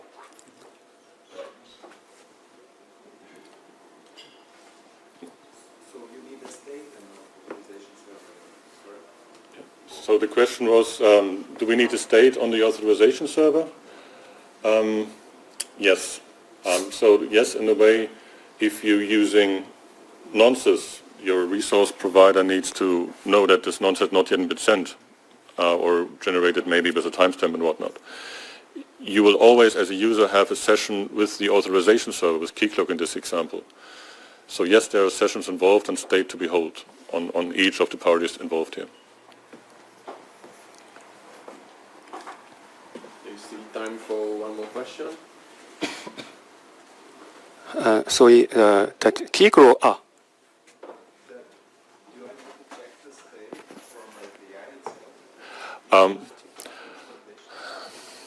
So, okay. So who is checking what? So if the application is renewing their tokens with Keycloak, Keycloak will need to check the signatures on the token, on the refresh token it's sending, and the cryptographical things that it's done stuff on. If you receive a token from, if you're the authorization resource server and receive something from the application, it depends. Maybe this token is just a JOT token, so you can do a cryptographic operations on the access token you receive, on the depop key material you receive, and you can do it 100% locally if it's all JSON web token based. If it's opaque token that you can't verify yourself, you will send your access token to the authorization server for token introspection, and you will get back the identity of the depop key it has been generated for, and then you can use that this ID of the key that has also been sent by the user to figure out, okay, this access token was valid as such, and is it connected to the proof that this this single page application has sent to me, and then I'm sure, okay, this is fine. But, okay, we're out of time, so I'm happy to continue the discussion outside. We're also having some more talks tomorrow about Keycloak in the identity and access management dev room, and we'll also be at the CNCF stand here at FOSDEM. See you there. Thank you.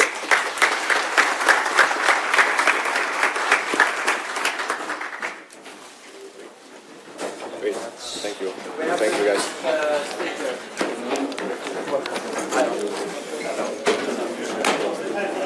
Hello. Nice to meet you.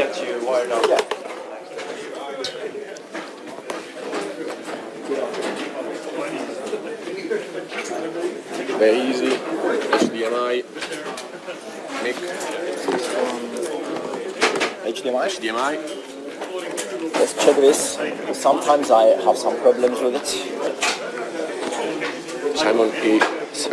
I would like to choose the entire screen if that's okay. Yeah. Okay. Start mirroring. Yeah.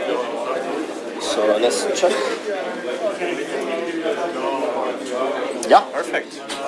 Simon, I see if Lucas needs to go out. I'll help him if you can just manage it on your own. Okay. The microphone is for the web. Yes, it's streamed. Not for here, right? Not for here, yes. Okay. But I will check, so we'll do a sound check and I'll check the levels. Okay. But you need to wear this. Or you don't have to, but it's... Okay, let's do it like this. Because people are listening back home. And there may be questions from the Matrix room and I'll channel down. Okay, perfect. And I will hold up the signs to count down on time. Okay. So you have 25 minutes, but I recommend 20 minutes and then 5 minutes for questions if you... Okay. Do you want me to hold up, count down to 20 minutes or... Maybe just show me like... Okay. Count down to... Just tell me like 2 minutes before. Yeah. The 20 minutes. 15, 10, 5. Okay. Okay. And so 20 minutes talk, 5 minutes questions. Yes. Okay, perfect. And I will hold it up. Okay. So 5 minutes into the presentation, I will hold up the first time. But then you have plenty of time. Do you just hold the sign? Can you repeat the question? It was for the stream, right? Yeah, it's for the stream. Because. Okay, but. Otherwise, it's very difficult to understand what's going on. Okay. We wish we had more microphones, then we can pass them around. Okay, okay, sure. We'll do some sound check. Yeah.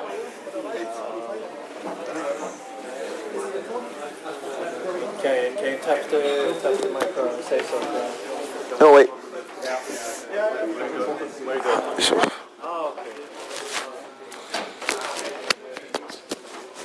It's been like that? Yeah. Okay, sound check. 1, 2, 1, 2. Start in 2 minutes. Okay.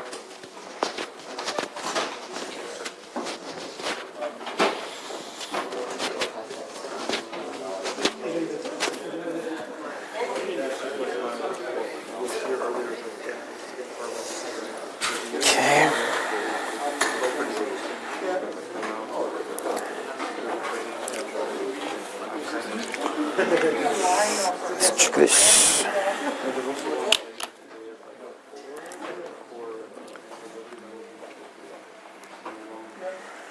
Okay, can you hear me well? We don't have a microphone, so I'll try to keep it loud. But can you hear me at the back? Yeah? Perfect. Okay, let me know when you are ready. It's 1 minute. Okay, we have 1 more minute, so let's use it before we start. Who here has had before, like, let's say, software security training? Cool. And who is here for the first time in FOSDEM, like me, for example? Okay, perfect. We are a lot of first-timers here. Okay, let's do another round. Did you have lunch? No? I had one. I'm a bit like, okay, let's do it. Okay, it's 2 o'clock. Let's get started. Yes. Perfect. Please welcome yourself. Thank you.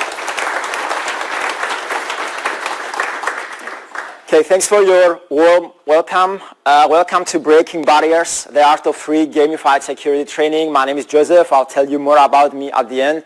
But what is more important so far is that I'm the creator and the maintainer of the Secure Code game, which is an open source project that we are going to cover today. I would like to focus on the impact that the free game had on a company, on a university, and how you can use it to make the most out of it so that you can make software security training fun, engaging, and at the end of the day, impactful for your goals. I would like to start with a question. Who believes in the vision that software security should start from developers? So it should start from left. Raise your hands. Okay, that's good. And how satisfied are you with the trainings that you know of or you have had in achieving that vision? If you are very happy, like from 7 to 10 out of 10, raise your hands. And if you think something should be improved, like 1 to 6, let us know. Perfect. So you are in the right room. We asked the same question to a lot of developers in our community. And these are the answers we had. Like, it's less realistic when it's happening outside of a dev environment. When it's a video, it's full of theory, and they click next, next, next, next. When they are inside an environment that is similar to Who Wants to Be a Millionaire with a finite amount of options and answers, it's not like the real world, right? Because in the real world, you have no guarantees that you are going to fix the problem. You might introduce new problems. Lack of personalization, and this is something I'm going to touch more at the end, how you can fork the project and use it. And finally, it's boring. And when something is boring, people just stop engaging, right? So I'm going to start with showing you a case study with a property technology startup before going in a university use case and how you can have the project in the form of a demo. What the hell is property technology? Like some people might ask. Imagine like a SaaS company that is doing centralized access management with these cards that you use to enter in rooms like this university. And this company, way before the game, they just installed GitHub Advanced Security, which has CodeQL, which is our code scanning, secret scanning, and dependency management. And they found out the problematic security posture they had. So here you can see that they had critical alerts in red, high in orange, medium, lows. These are about secrets, vulnerabilities, and dependencies. And when they had their first scan in December 2022, they realized that they had a big surface area of red, a lot of orange in 180 alerts in total. So someone can see what happened just after scanning in the beginning and use like some products to reduce the lows and the mediums. You can see the surface area of the yellow has halved and the surface area of the light blue has halved as well. But the red and the orange became as big as they were.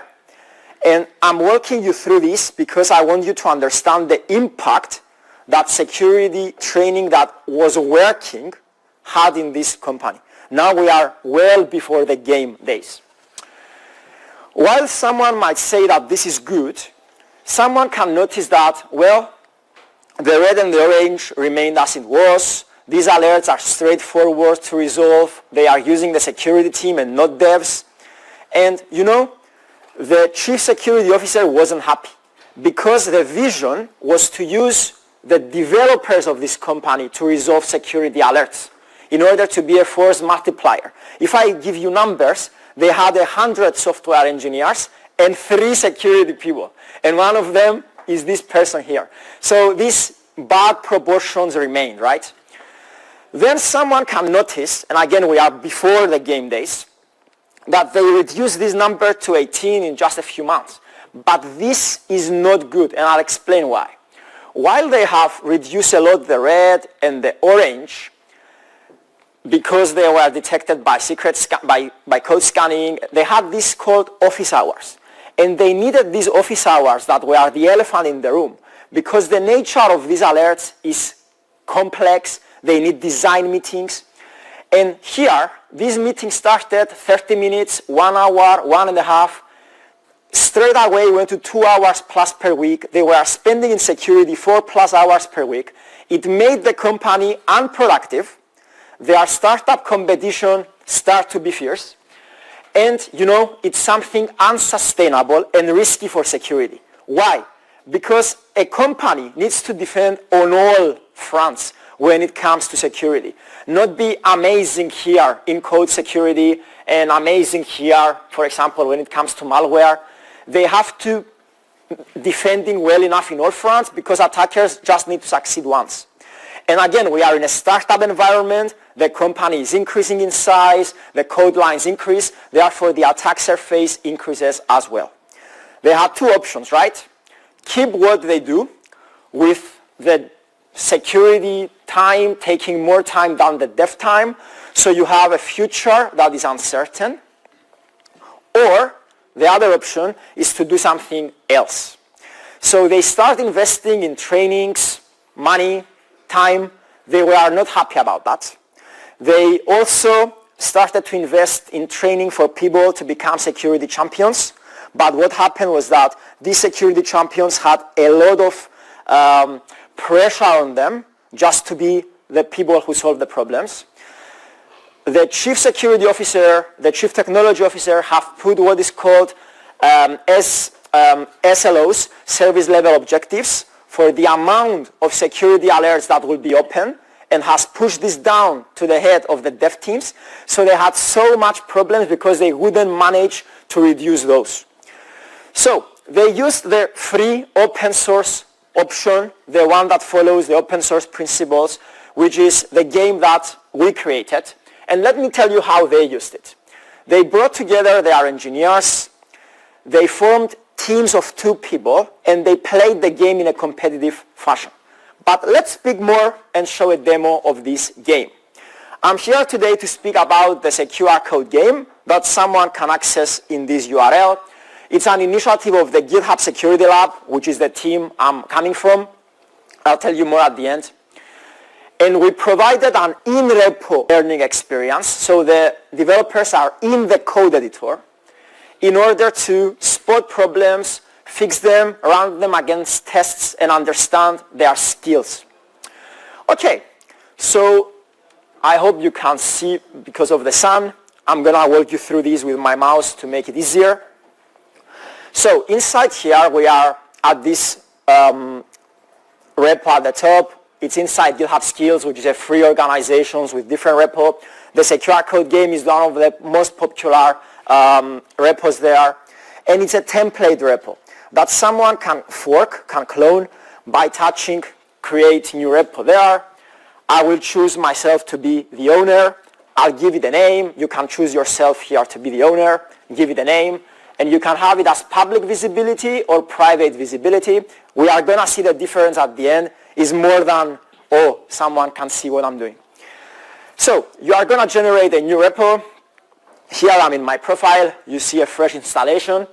And you just need to open this in code spaces. And after 2 minutes, you are going to be ready. So code spaces, for those that don't know, can be accessed by clicking on the code here. And then just clicking this button is a virtual machine inside your browser.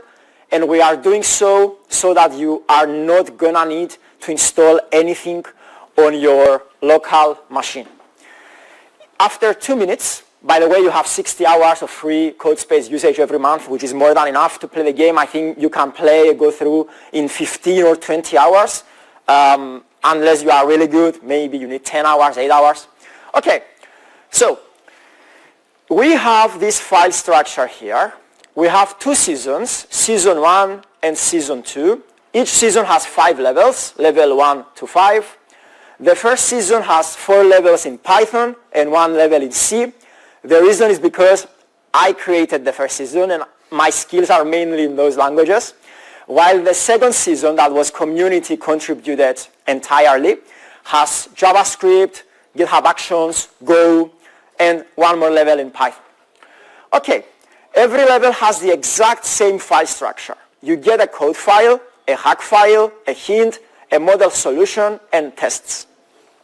Let's click through. The code file includes functional code that happens to be vulnerable. The tests are unit tests that initially they pass. And then you get the hack file that is exploiting the vulnerabilities in the code file, which initially fails, to show you that you fail to pass the level. You can go to the next step when both the hack and the test pass. You are given a hint and a model solution. Of course, there are more than one solutions. Level 1 in season 1 is easy, and then the difficulty resets. Season 2 level 1 is as easy as is the previous season. And here you also get a contribution guide for those who want to start contributing on our third season. We spoke before about the private versus public. If you chose to have a public visibility project, you have an open source project. And when you have an open source project, you get GitHub Advanced Security for free, Copilot for free, Copilot Autofix for free, so that you can play around. And with GitHub Advanced Security, for those that may need a bit more hints, they can see some code scanning alerts in later levels of the game so that they can play those as well. Let's go back to this company. What happened? First of all, the engineers had fun, and they noticed an increased sense of ownership among them with a willingness to learn. The 4+ hours per week have become less than 15 bi-weekly, so the CISO believes that the vision is achieved. This game is the ongoing training that every newcomer does in the industry. They gave us some levels for season 2 as well, and they have reduced the alerts from 180 to 7 today, and then the time needed from 4 hours to 15 bi-weekly. For me, this is the most nice stat to see. Back to the service level objectives, the developers feel that they can achieve the objectives they have. They can feel that they contribute to their team, not just code, but they're resolving the alert they create. And the company is starting to grow more and more, going through different rounds of funding. Let's now talk about the universities that play our game. We have the University of Novi Sad in Serbia, where the associate professor, Ervin Varga, has split the students in teams of 5 before the computer science, security, and distributed systems lectures start, so that these students try to solve a problem. They realize that they might not have all the skills needed, and they fail by trial and error, and then they are getting taught the concepts. So they are learning that security should be important from the beginning and not come late at the very end, like an afterthought. I would like to touch on these final minutes on why gamification works and on the fact that it's everywhere around us to motivate you even more to use gamification through this game or another one that you build by yourself.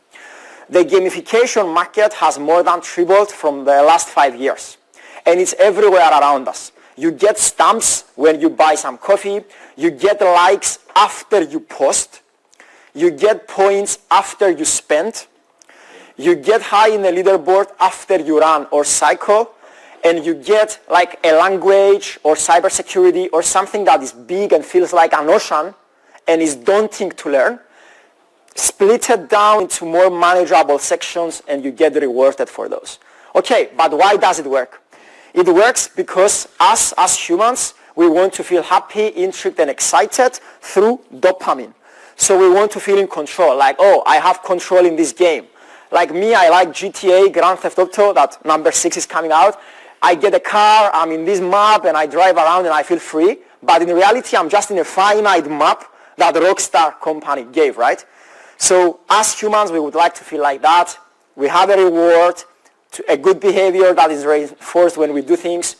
And let's go here at the end. I'm trying to show you why gamification works and why, in my view, you can start experimenting with it. In our game, the secure code game, we have deployed open source principles. Like the game is open source, it's driven by a community of people, it's developer first because it's in your code editor, not in videos, not in Who Wants to Be a Millionaire, and so on. Your editor can synchronize with code spaces. You can have your tabs versus spaces and whatever you want to have. It's customizable because you can fork the project, you can change the names, you can add new levels, you can do whatever you like. It's hands-on and gamified. Back to this initial problem, we believe that we targeted every single statement here, but this is my view. You can, of course, play, and you can, of course, contribute. So don't miss the chance to try this out because, first of all, spotting a problem is not enough. Fixing a cybersecurity issue is the real thing because many people think that they fixed something, but they introduced more problems after fixing it. And I see some notes there. Yes, we've been there. You can try code scanning when you go for a public visibility through CodeQL, which is our industry-leading semantic coding engine, but you can try other stuff as well that doesn't belong to GitHub. You can try Copilot. For instance, you can try to have code explained, suggested, and fixed for you, and all these through code spaces so that you can be in the browser, you can stop, resume the machine, and so on without installing anything. Finally, we welcome your contributions. Denise from HashiCorp now has contributed in the game because he feels that it's his way to show to developers around the world what problems he was seeing as a security engineer in HashiCorp and in general when he was contributing, so that the levels that he gave to us were inspired by real-life scenarios. This was me. My name is Joseph. I'm a developer advocate for the GitHub Security Lab. I do research on the intersection of software security and AI now. And in my free time, I am speaking in conferences and creating content for developers. I like to speak in a developer-friendly language, which is not like, oh, this is how bad that what you do was. I like to speak as a developer because I was a developer. And we are the GitHub Security Lab, a team of security experts with the mission to inspire and secure the open source software that we all depend on. In the last 4 years that we exist, we found more than 1,000 security issues, 600 plus of which have been given CVs in open source projects that you know and you use. Some of you here in the wider conference might work with us to secure their projects. So thank you for your time. We have 5 more minutes or more for questions. And of course, you can find me around in the conference, online, and so on. Thanks for your time, and I'm here for your questions.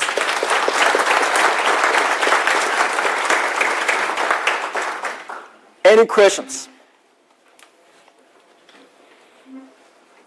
Did you understand all? I know the previous talk with these guys there was like more technical, more into those things. But again, like, feel free to ask. And to find questions and understand these concepts, you have to play with these concepts, right? Security is something that is practical. Yes? How hard would it be to basically translate the seasons to another language? Because I don't have any Python developers. Okay, good question. I repeat for the stream. The question was how hard is to take the current levels that exist in Python and translate them into another language due to the fact that there are no Python developers, right? In my view, it will be easy because on purpose, the problems that we chose for Python are not Python specific. Think about those problems that also exist in other languages. So in my view, you can take the spirit of the level, the problem there, and translate it into another language that suffers from that. Without really telling you more, some languages might not suffer from that. That's for Python.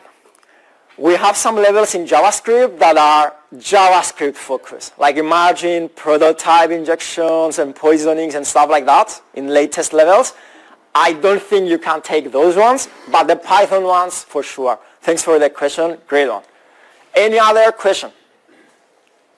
Yes? How would you organize the training for like 200 developers? Would you Amazing. have a like synchronized day for all of them? Would you target some of them? How would you do it? Let me repeat again for the stream. The question is, how would you go by organizing a training based on the secure code game for 200 people? Do you want them in the same room? How do you imagine that? I don't know. Okay, let's do different options, right? So let's say all of you here are going to open your laptop. We have 100 people here, but you can have 500. It's not important, right? So the infrastructure is hosted by us from GitHub. So the only thing you will do is just open your laptop, go to skills.github.com or the URLs we see here, and you can play. That's pretty much it. You can go more extreme in the infrastructure as a company by different options. You can fork this game. You can say welcome in this company hackathon and so on. You can have a main repo, that is your template repo. You do all the changes there. You put all the repo protection rules there. You can create a YAML file where you take the hack file and the test file that we have, and you make auto-grading approach so that every time that your developers push, this runs behind the scenes and grades their setup. I have a YAML file ready, by the way, so you don't need to do anything. I can give you the 200 lines of code for that, so just let me know. Then these developers in this room, in that room, they can be from their home, it doesn't matter. They are going to go to your main repo that is in your ABC company. They are going to fork the template. They are going to play. They might not have the test and the hack file in order for them to be really challenged. You can even remove the hint. They will commit the code, and when they commit the code, the YAML file that I'm going to give you, for instance, is going to run behind the scenes, and it's going to give them feedback. Like if it's passing or not passing. Maybe you don't want to show them anything, and you can have the results in a CSV file. Another approach will be to give them everything, and Codespaces is free for public repos, so you don't need to pay anything. If you want to go like private, you can find the local installation guide in this repo here as well. Copy paste that, just test it first, and they can play in their local machines, and everything is going to be private. It's really easy, and I'm more than happy to help with the infrastructure side of the things. Thanks for the question. Yeah? This is more of a suggestion than a question. But, sure. Have you ever tried attack defense CTFs? Because the format seems fairly similar. And I've quite a lot of experience with that. And it feels like this, but upgraded to a whole new level. So have you seen that as also as training for developers? Absolutely. Thanks for the question. I repeat for the stream. My understanding is that the question is, did you think about basically hosting on a more attack and defensive CTF, like the simulations that you play online? Yes, we did. I think that we are intentionally want to have it inside a code editor, because the CTFs that I know of at least, I'm given like a website and I have to hack the website. We intentionally want to have the code. We don't want to have like an end product that they hack. There are plenty of those, and we try to actively say that, you know, you can have a WASP juice shop and so on. We want to have communities in the long term, like the ones in FOSDEM. For instance, saying, you know what, in our community, this is the #1 thing that people get wrong. So we want this community to create a level here, put some code, and tell to their developers, this is the theory, but here's the practice. So you can go in this level, you can open a code space, you can have code there, that there's a pattern that people have it as vulnerable, and you can play. And you can secure it, and you can understand what is wrong with that. So we might really go into a front end in the future, but for now, we believe that we want to be where developers are, which is the editor.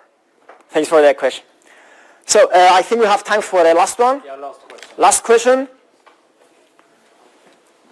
It doesn't seem to be. Oh, yes. How would you incorporate that in something like continuous learning? So for me, it's like, okay, if I did all the levels, what I do now? And then Yeah, that's an amazing question, man. So look, cybersecurity is a big thing, right? You may have like forensics, penetration testing, risk. It's endless.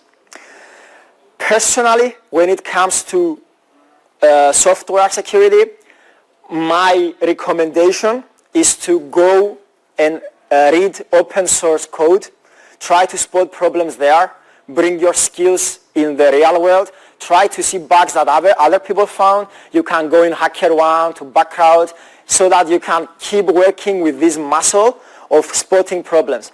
If you spend too much time in learning to find software problems, you might not really bring your skills early in the real world, in the race cases and in those small details that make the difference. So I would say go in the real world as early as possible. Yeah. Okay, thank you. Thank you.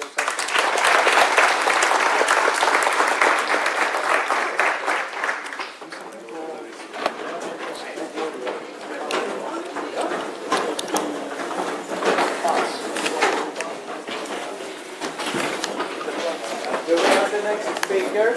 Yeah, the next?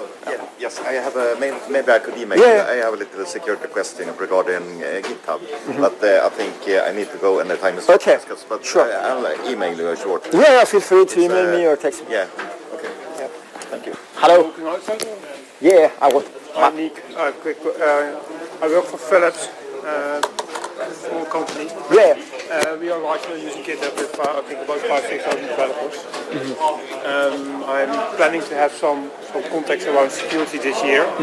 So we need to contact something about like a workshop or like I don't know. Bring the ID in and then also bring something like a game or we did a test. Yeah, amazing. Back thing. I think this is a nice touch around code and code. So can I connect you? Yes, absolutely. That's I did go connect as many people get that. So we have our solution engineers for everything. What's your preference in connecting, like LinkedIn or? I think LinkedIn is the best way to open the chat and then we can. Shall we go outside? Yeah, let's do that.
Det har setts för länge sedan tror jag.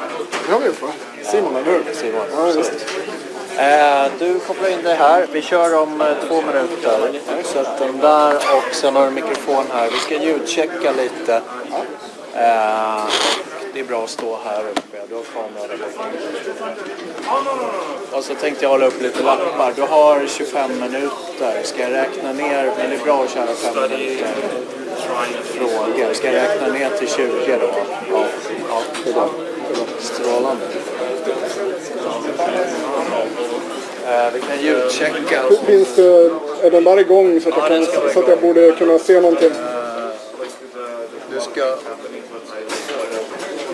Right.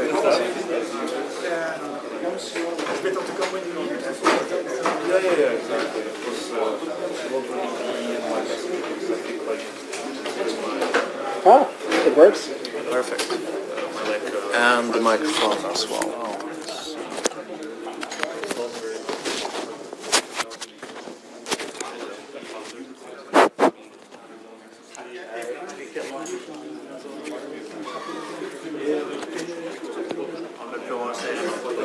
Test, test. vill du att jag ska sätta den här? Okej. I think we are on time, so let's welcome Mikael talking about utilities. Welcome, Michael. Thank you.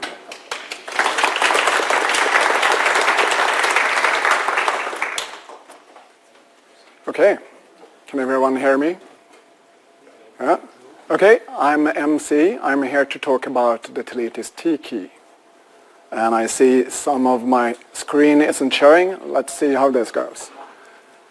Here's me hugging a VT100 terminal, as you do. I see a lot of people that can relate to this, so yeah. And I'm a member of the technical staff at a small company called Teletis. You can reach us at teletis.se, and you can find my personal webpage on hack.org/mc and on my Gemini capsule. This is Cookie, Mulvad VPN's mascot, building some kind of hardware. Foreshadowing here, because Teletis, the company, was born as a part of the trustworthy computing research team at Mulvad VPN. And we split into several projects later. So one company called Glasklar Technique, they inherited the project's system transparency and the SIGSUM transparency log project. And we, the Teletis, we are the hardware department. We have built a computer. It's a very small computer, but it has some fancy features. You can keep it in your pocket. So the Teletis T-key is a RISC-V computer for sensitive computations with open source software, open source hardware. And everything is published on GitHub, and this is a link to our developer handbook where you can read a lot more about it. You can use the T-key for authentication, for signing files, as a hardware root of trust, as a random number generator, even signed if you like, which means you can know where the numbers came from, what the exact device that generated the numbers. And you can use it for encryption in different ways, and it's a general computer, so it's an isolated environment for sensitive computations. The advantage is that the T-key client, and the client here, that's what we call what you insert the T-key into, a computer or a mobile phone. The client decides the function of the T-key by feeding it a device app, a program that it uploads to it. So usually there's no need for new hardware for a new function. You just use another application. And since this is an open platform and we publish everything, including an SDK, you can write your custom software on it and run your own software on the T-key. There's no storage on the T-key that's for sale right now, so there's no risk for persistent threats because there's no storage to store them in. And any secrets and private keys are not stored persistently on the T-key either, so they can't leak in that way. You can also verify that the T-key comes from the vendor with a small program called T-key verification. And you can make your own T-key or just choose your own base secret for it, making it fully user-owned if you like. Or you can just buy one from us. Our killer app is the SSH agent. In the conference, Open Source Firmware Conference in Gothenburg in 2022, we wanted to show off the T-key and an early version of it and how you can use it. So we threw together an SSH agent with the excellent Go packages for the SSH agent protocol. It's OpenSSH compatible, so you can just use ordinary SSH commands with it. And I use it like this. On my system, I start a T-key SSH agent with a systemd user unit. So it starts automatically when I log in to my laptop. And then I do the SSH command. Perhaps I want to log into a server. I want to sign a git commit, or I want to git clone something from GitHub or GitLab or something with SSH. And the agent automatically loads a small device app into the T-key. We call it the signer. and it's a small elliptic curve signature program. And the T key starts to blink the status LED, indicating that I should assert my presence. I touch this touch sensor, and I'm in, just like any other security token. But this is not a security token. This is a general computer. So how can you trust it? Think about that for a moment. If someone writes a malicious program and feeds that program into the T key instead, won't that program leak the secrets? But here's the nice thing with this thing. What if we don't share anything between the apps? And what if we instead base all our secrets on a measurement of the app on the T key? This way, a malicious app won't leak any other app's secrets. It will leak only its own secrets, which are always different. This is the measured boot system. We use immutable code on ROM, the small firmware we have, to always measure any app that is going to be started. And we mix in a hardware secret that is unique for this particular device. Every device has a unique secret, base hardware secret. We mix in this and we get a new identity. This identity you can base all your secrets, your different key pairs and key material on. This is inspired by Trustworthy Computing Group's DICE, but it was originally called Riot at Microsoft Research. Great name. So the advantages of this is that the software integrity is always guaranteed. Change one bit of the binary in the device app, and the entire identity and the base of all your secret key material is changed. So this secret material that can be generate key material for you, for instance the SSH private key. And these private keys are not stored persistently on the T key. They are regenerated every time on that particular T key running that particular binary. Which also means that there's an unlimited number of these secret keys because there's nothing stored. If you want more secret keys, you can just generate them by adding extra entropy from the client, and that will be mixed in and get a new key material. And of course, the secrets themselves don't leak between applications because they're totally lost when you, if power is not present, then everything is forgotten, hopefully. So this is different from verified boot, which is usually called secure boot in the PC world. And in a verified boot scenario, every app that is booted has to be signed, a blessed app, signed by the vendor. And this is totally unacceptable for us. So forced verified boot is unacceptable because this is an open platform. We want to be able to run whatever.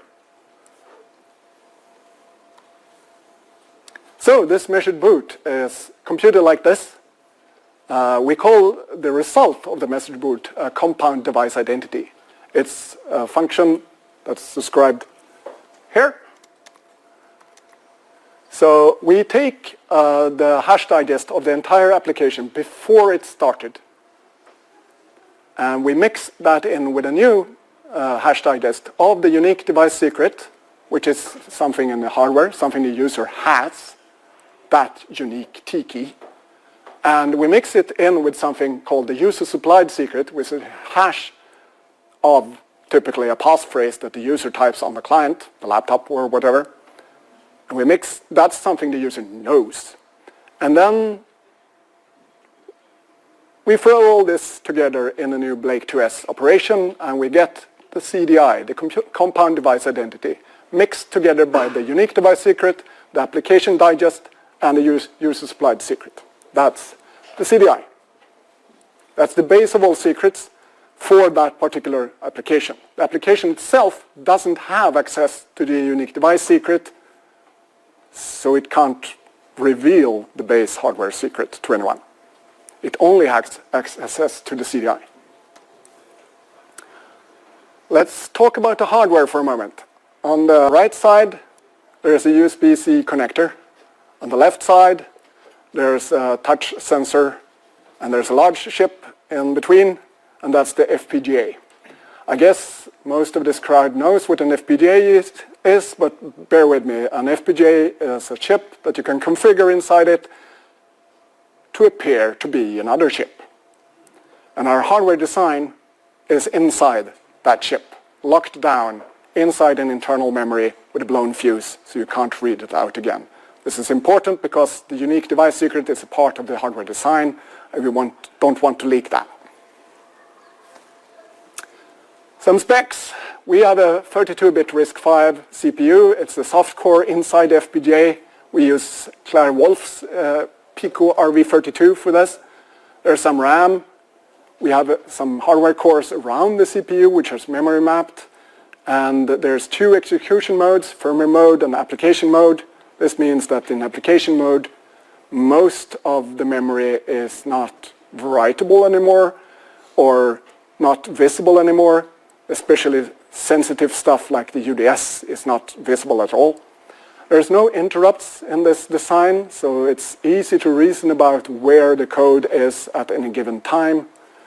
And as I said earlier, there's no persistent storage, except there is a small flash on the PCB, which is usable during hardware development. You can store the FPGA bit stream on the flash during hardware development if you like, and use that for development.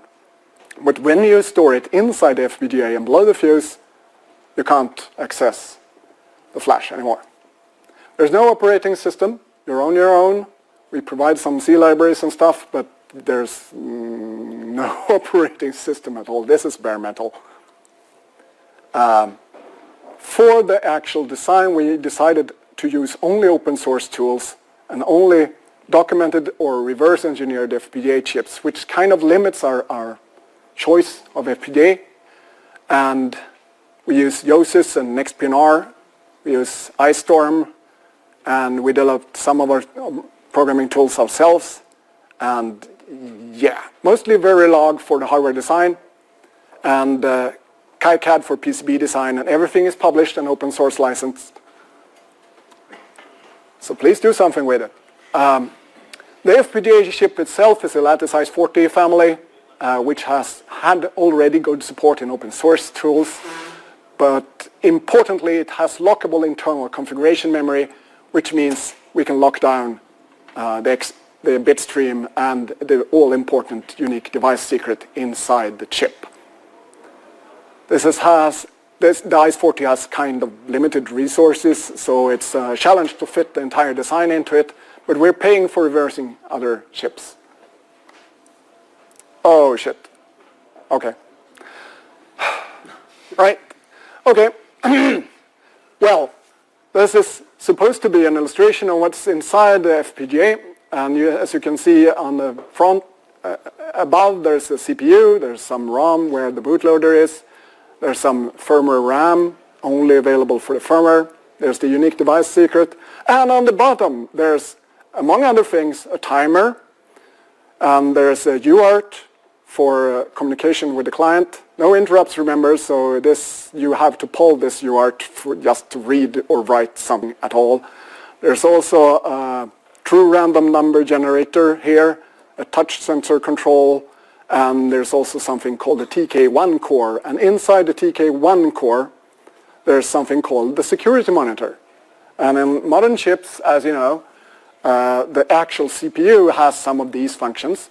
You can mark some of the memory non-executable, for instance, and you can have memory access control in different ways. But this simple CPU we use doesn't have anything of that. So instead, we implemented it on the side and memory mapped the entire thing. And this is available for the apps to use. And if they register the stack, for instance, as non-executable, and the CPU tries to execute something from the stack, we immediately stop the CPU by feeding it an illegal instruction, and we get eternal blinking red light made by hardware. No further execution is done. So this is one of the things that supports us. This is part of the first actual program that ever ran on the Tiki as loaded by the bootloader. This is just an assembly program I wrote, and it's blinking the LED in a lot of lights, different colors, but it was a good day at work when this finally worked, because a lot of things just worked then. So let's talk a little more about our software and not just a small assembly program. We have an emulator. It's a friendly fork of QEMU that you can use to develop stuff even if you don't have a Tiki yet. We have a simple bootloader inside the bitstream in the ROM. It's just 4K or so. It doesn't do much. It just allows you to load a new app into the Tiki, measures it, and jumps to it. There are some client applications. The SSH agent I already talked about. There's the Tiki verification to verify that the Tiki you got in the mail is the same that we saw. The Tiki sign tool that is used to sign files. The Tiki random generator, which gives quite good random numbers. And of course, their corresponding device applications running on the actual Tikis. To develop software on the client, we have some Go packages, a Python module, and our intern Imad wrote some Java stuff. And then to develop stuff on the actual Tiki, we have some device libraries in C. And our architecture is supported from LLVM 15 and forward, which means that everything in front of LLVM should be able to make something work on the Tiki. And then we have some OCI images like the Tiki Builder and the QEMU image. If you don't want to install anything, you can just use the Docker images. Some external softwares, more people have written stuff for us. So we have Danny, who has written some Rust libraries to do device application development in Rust. And we have some client libraries in TypeScript for actually using it from a web browser with web serial. And there's been experimental bring up of Zig. Morten, somewhere here, did one of them, and Mikael Ågren did this independently. And then we have Ron Evans, who actually added support for Tiki in TinyGo. And then we have, last but not least, the Tiki AGE plugin, a plugin to the AGE encryption tool. AGE is a nice encryption tool by Filippo Valsolda, and Daniel Lublin did that. And all the known projects are listed on our developer handbook. The PCBs themselves are assembled in Sweden. The FPGA is provisioned in our office in Gothenburg in an air-gapped environment. And as I said, the Tiki, when you get it in mail, can be verified that it's the same that we saw, at least part of it. And that's the supply chain. We also sell Tiki Unlocked, which is an unprovisioned Tiki. If you want to choose the base secret yourself, or if you want to experiment with Verilog or another design, you can buy the Tiki Unlocked. Then you also need a programming board, which looks like this, and we sell that as well. Or you can build your own from our drawings. The status is the first official hardware release was in March 23. You can buy the Tiki Unlocked, and the Tiki board, programmer board on our web shop. We have several client apps available for Linux, Mac OS, and Windows. There are reproducible builds for a lot of stuff, not necessarily on Mac OS, I'm sorry. And the device verification service is up and running, and everything is on GitHub. In the future, we are writing more apps and supporting more use cases, but we would like you to do that, because we're focusing on developing the new hardware generation, which will have native USB HID, think passkey, FIDO, with a system reset from device and a secure persistent storage, kind of hard to get right, and an extended memory access control, and much faster communication with the client, and increasing the frequency of the CPU. Even later, we will release a smaller version that's possible to keep in your laptop all the time, possibly some way into the future a version with biometrics instead of just touch. And a FIDO2 app, we have some experiments with this, but it's not very polished yet. but it sort of kind of works. And we are, of course, looking at other FPGA chips. And our friend Joachim has already done this for a lot of things, and he took the Cryptek hardware security module firmware and used it on a Tiki design on an ECP5, a much larger FPGA. We would also like to think about this as a trust anchor in a much bigger computer. Think a laptop, think TPM, but much, much simpler. That would be awesome, and I would help anyone who wants to work on that.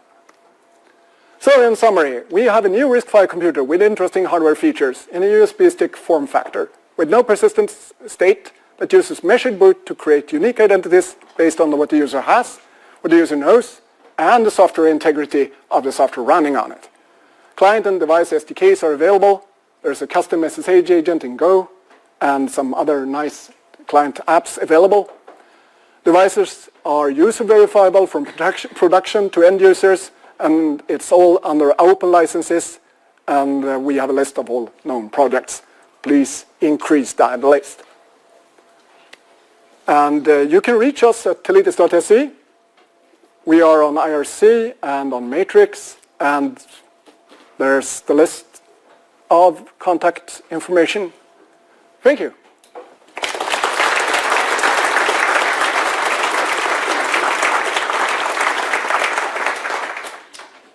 4 minutes for questions. Yeah. How do you deal with secrets when you have to update your app?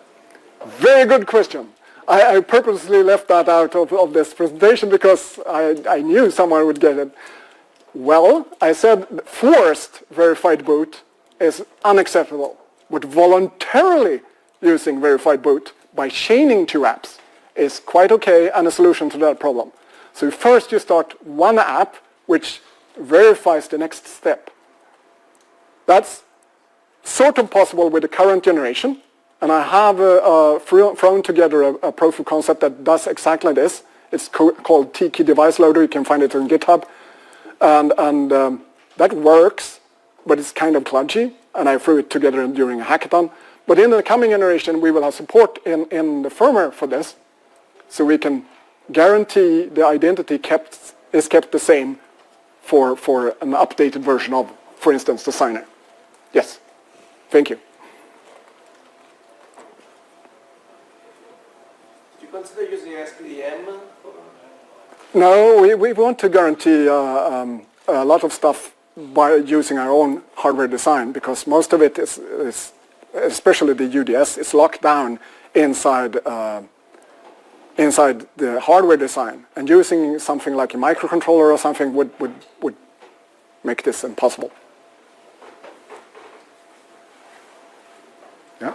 Yes, you mentioned the device verification service. Yeah? Is it possible to verify the vendor offline with some Yes. public key? Yes, it is. If you have an air-gapped environment, for instance, we publish signatures of stuff. And if you download that and bring it to the air-gapped environment and then do your verification, it's quite possible to do that. And this is another completely other talk, and you should watch my talk at SecT in Stockholm last year to get an idea on how this verification works. This is part of it. Yeah.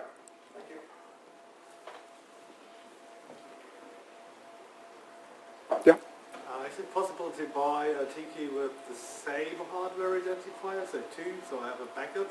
You can't buy it from us, but you can buy the Tiki unlocked and flash it yourself with the same identity on both of them. And it's easy to do. And you don't have to rebuild the entire thing. You can just patch in the different UDS. So yeah, that's a very good idea, because if you lose your Tiki or something and you're locked out of stuff, then yeah. Any more question? Otherwise, I have one.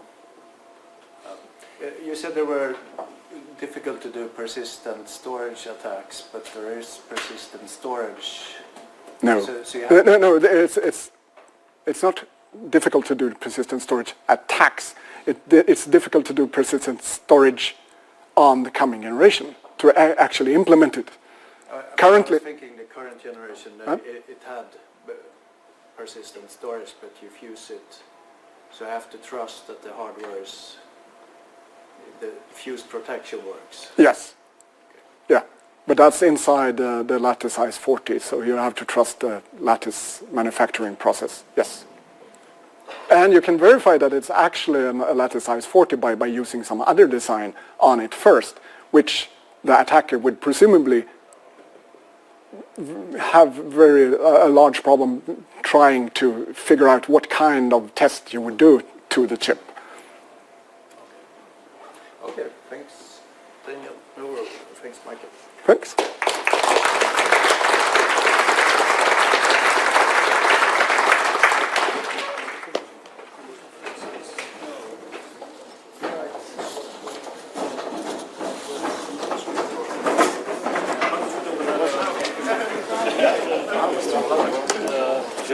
Ja, det var lite tråkigt att displayen inte var riktigt samma... Första gången det... Hallå?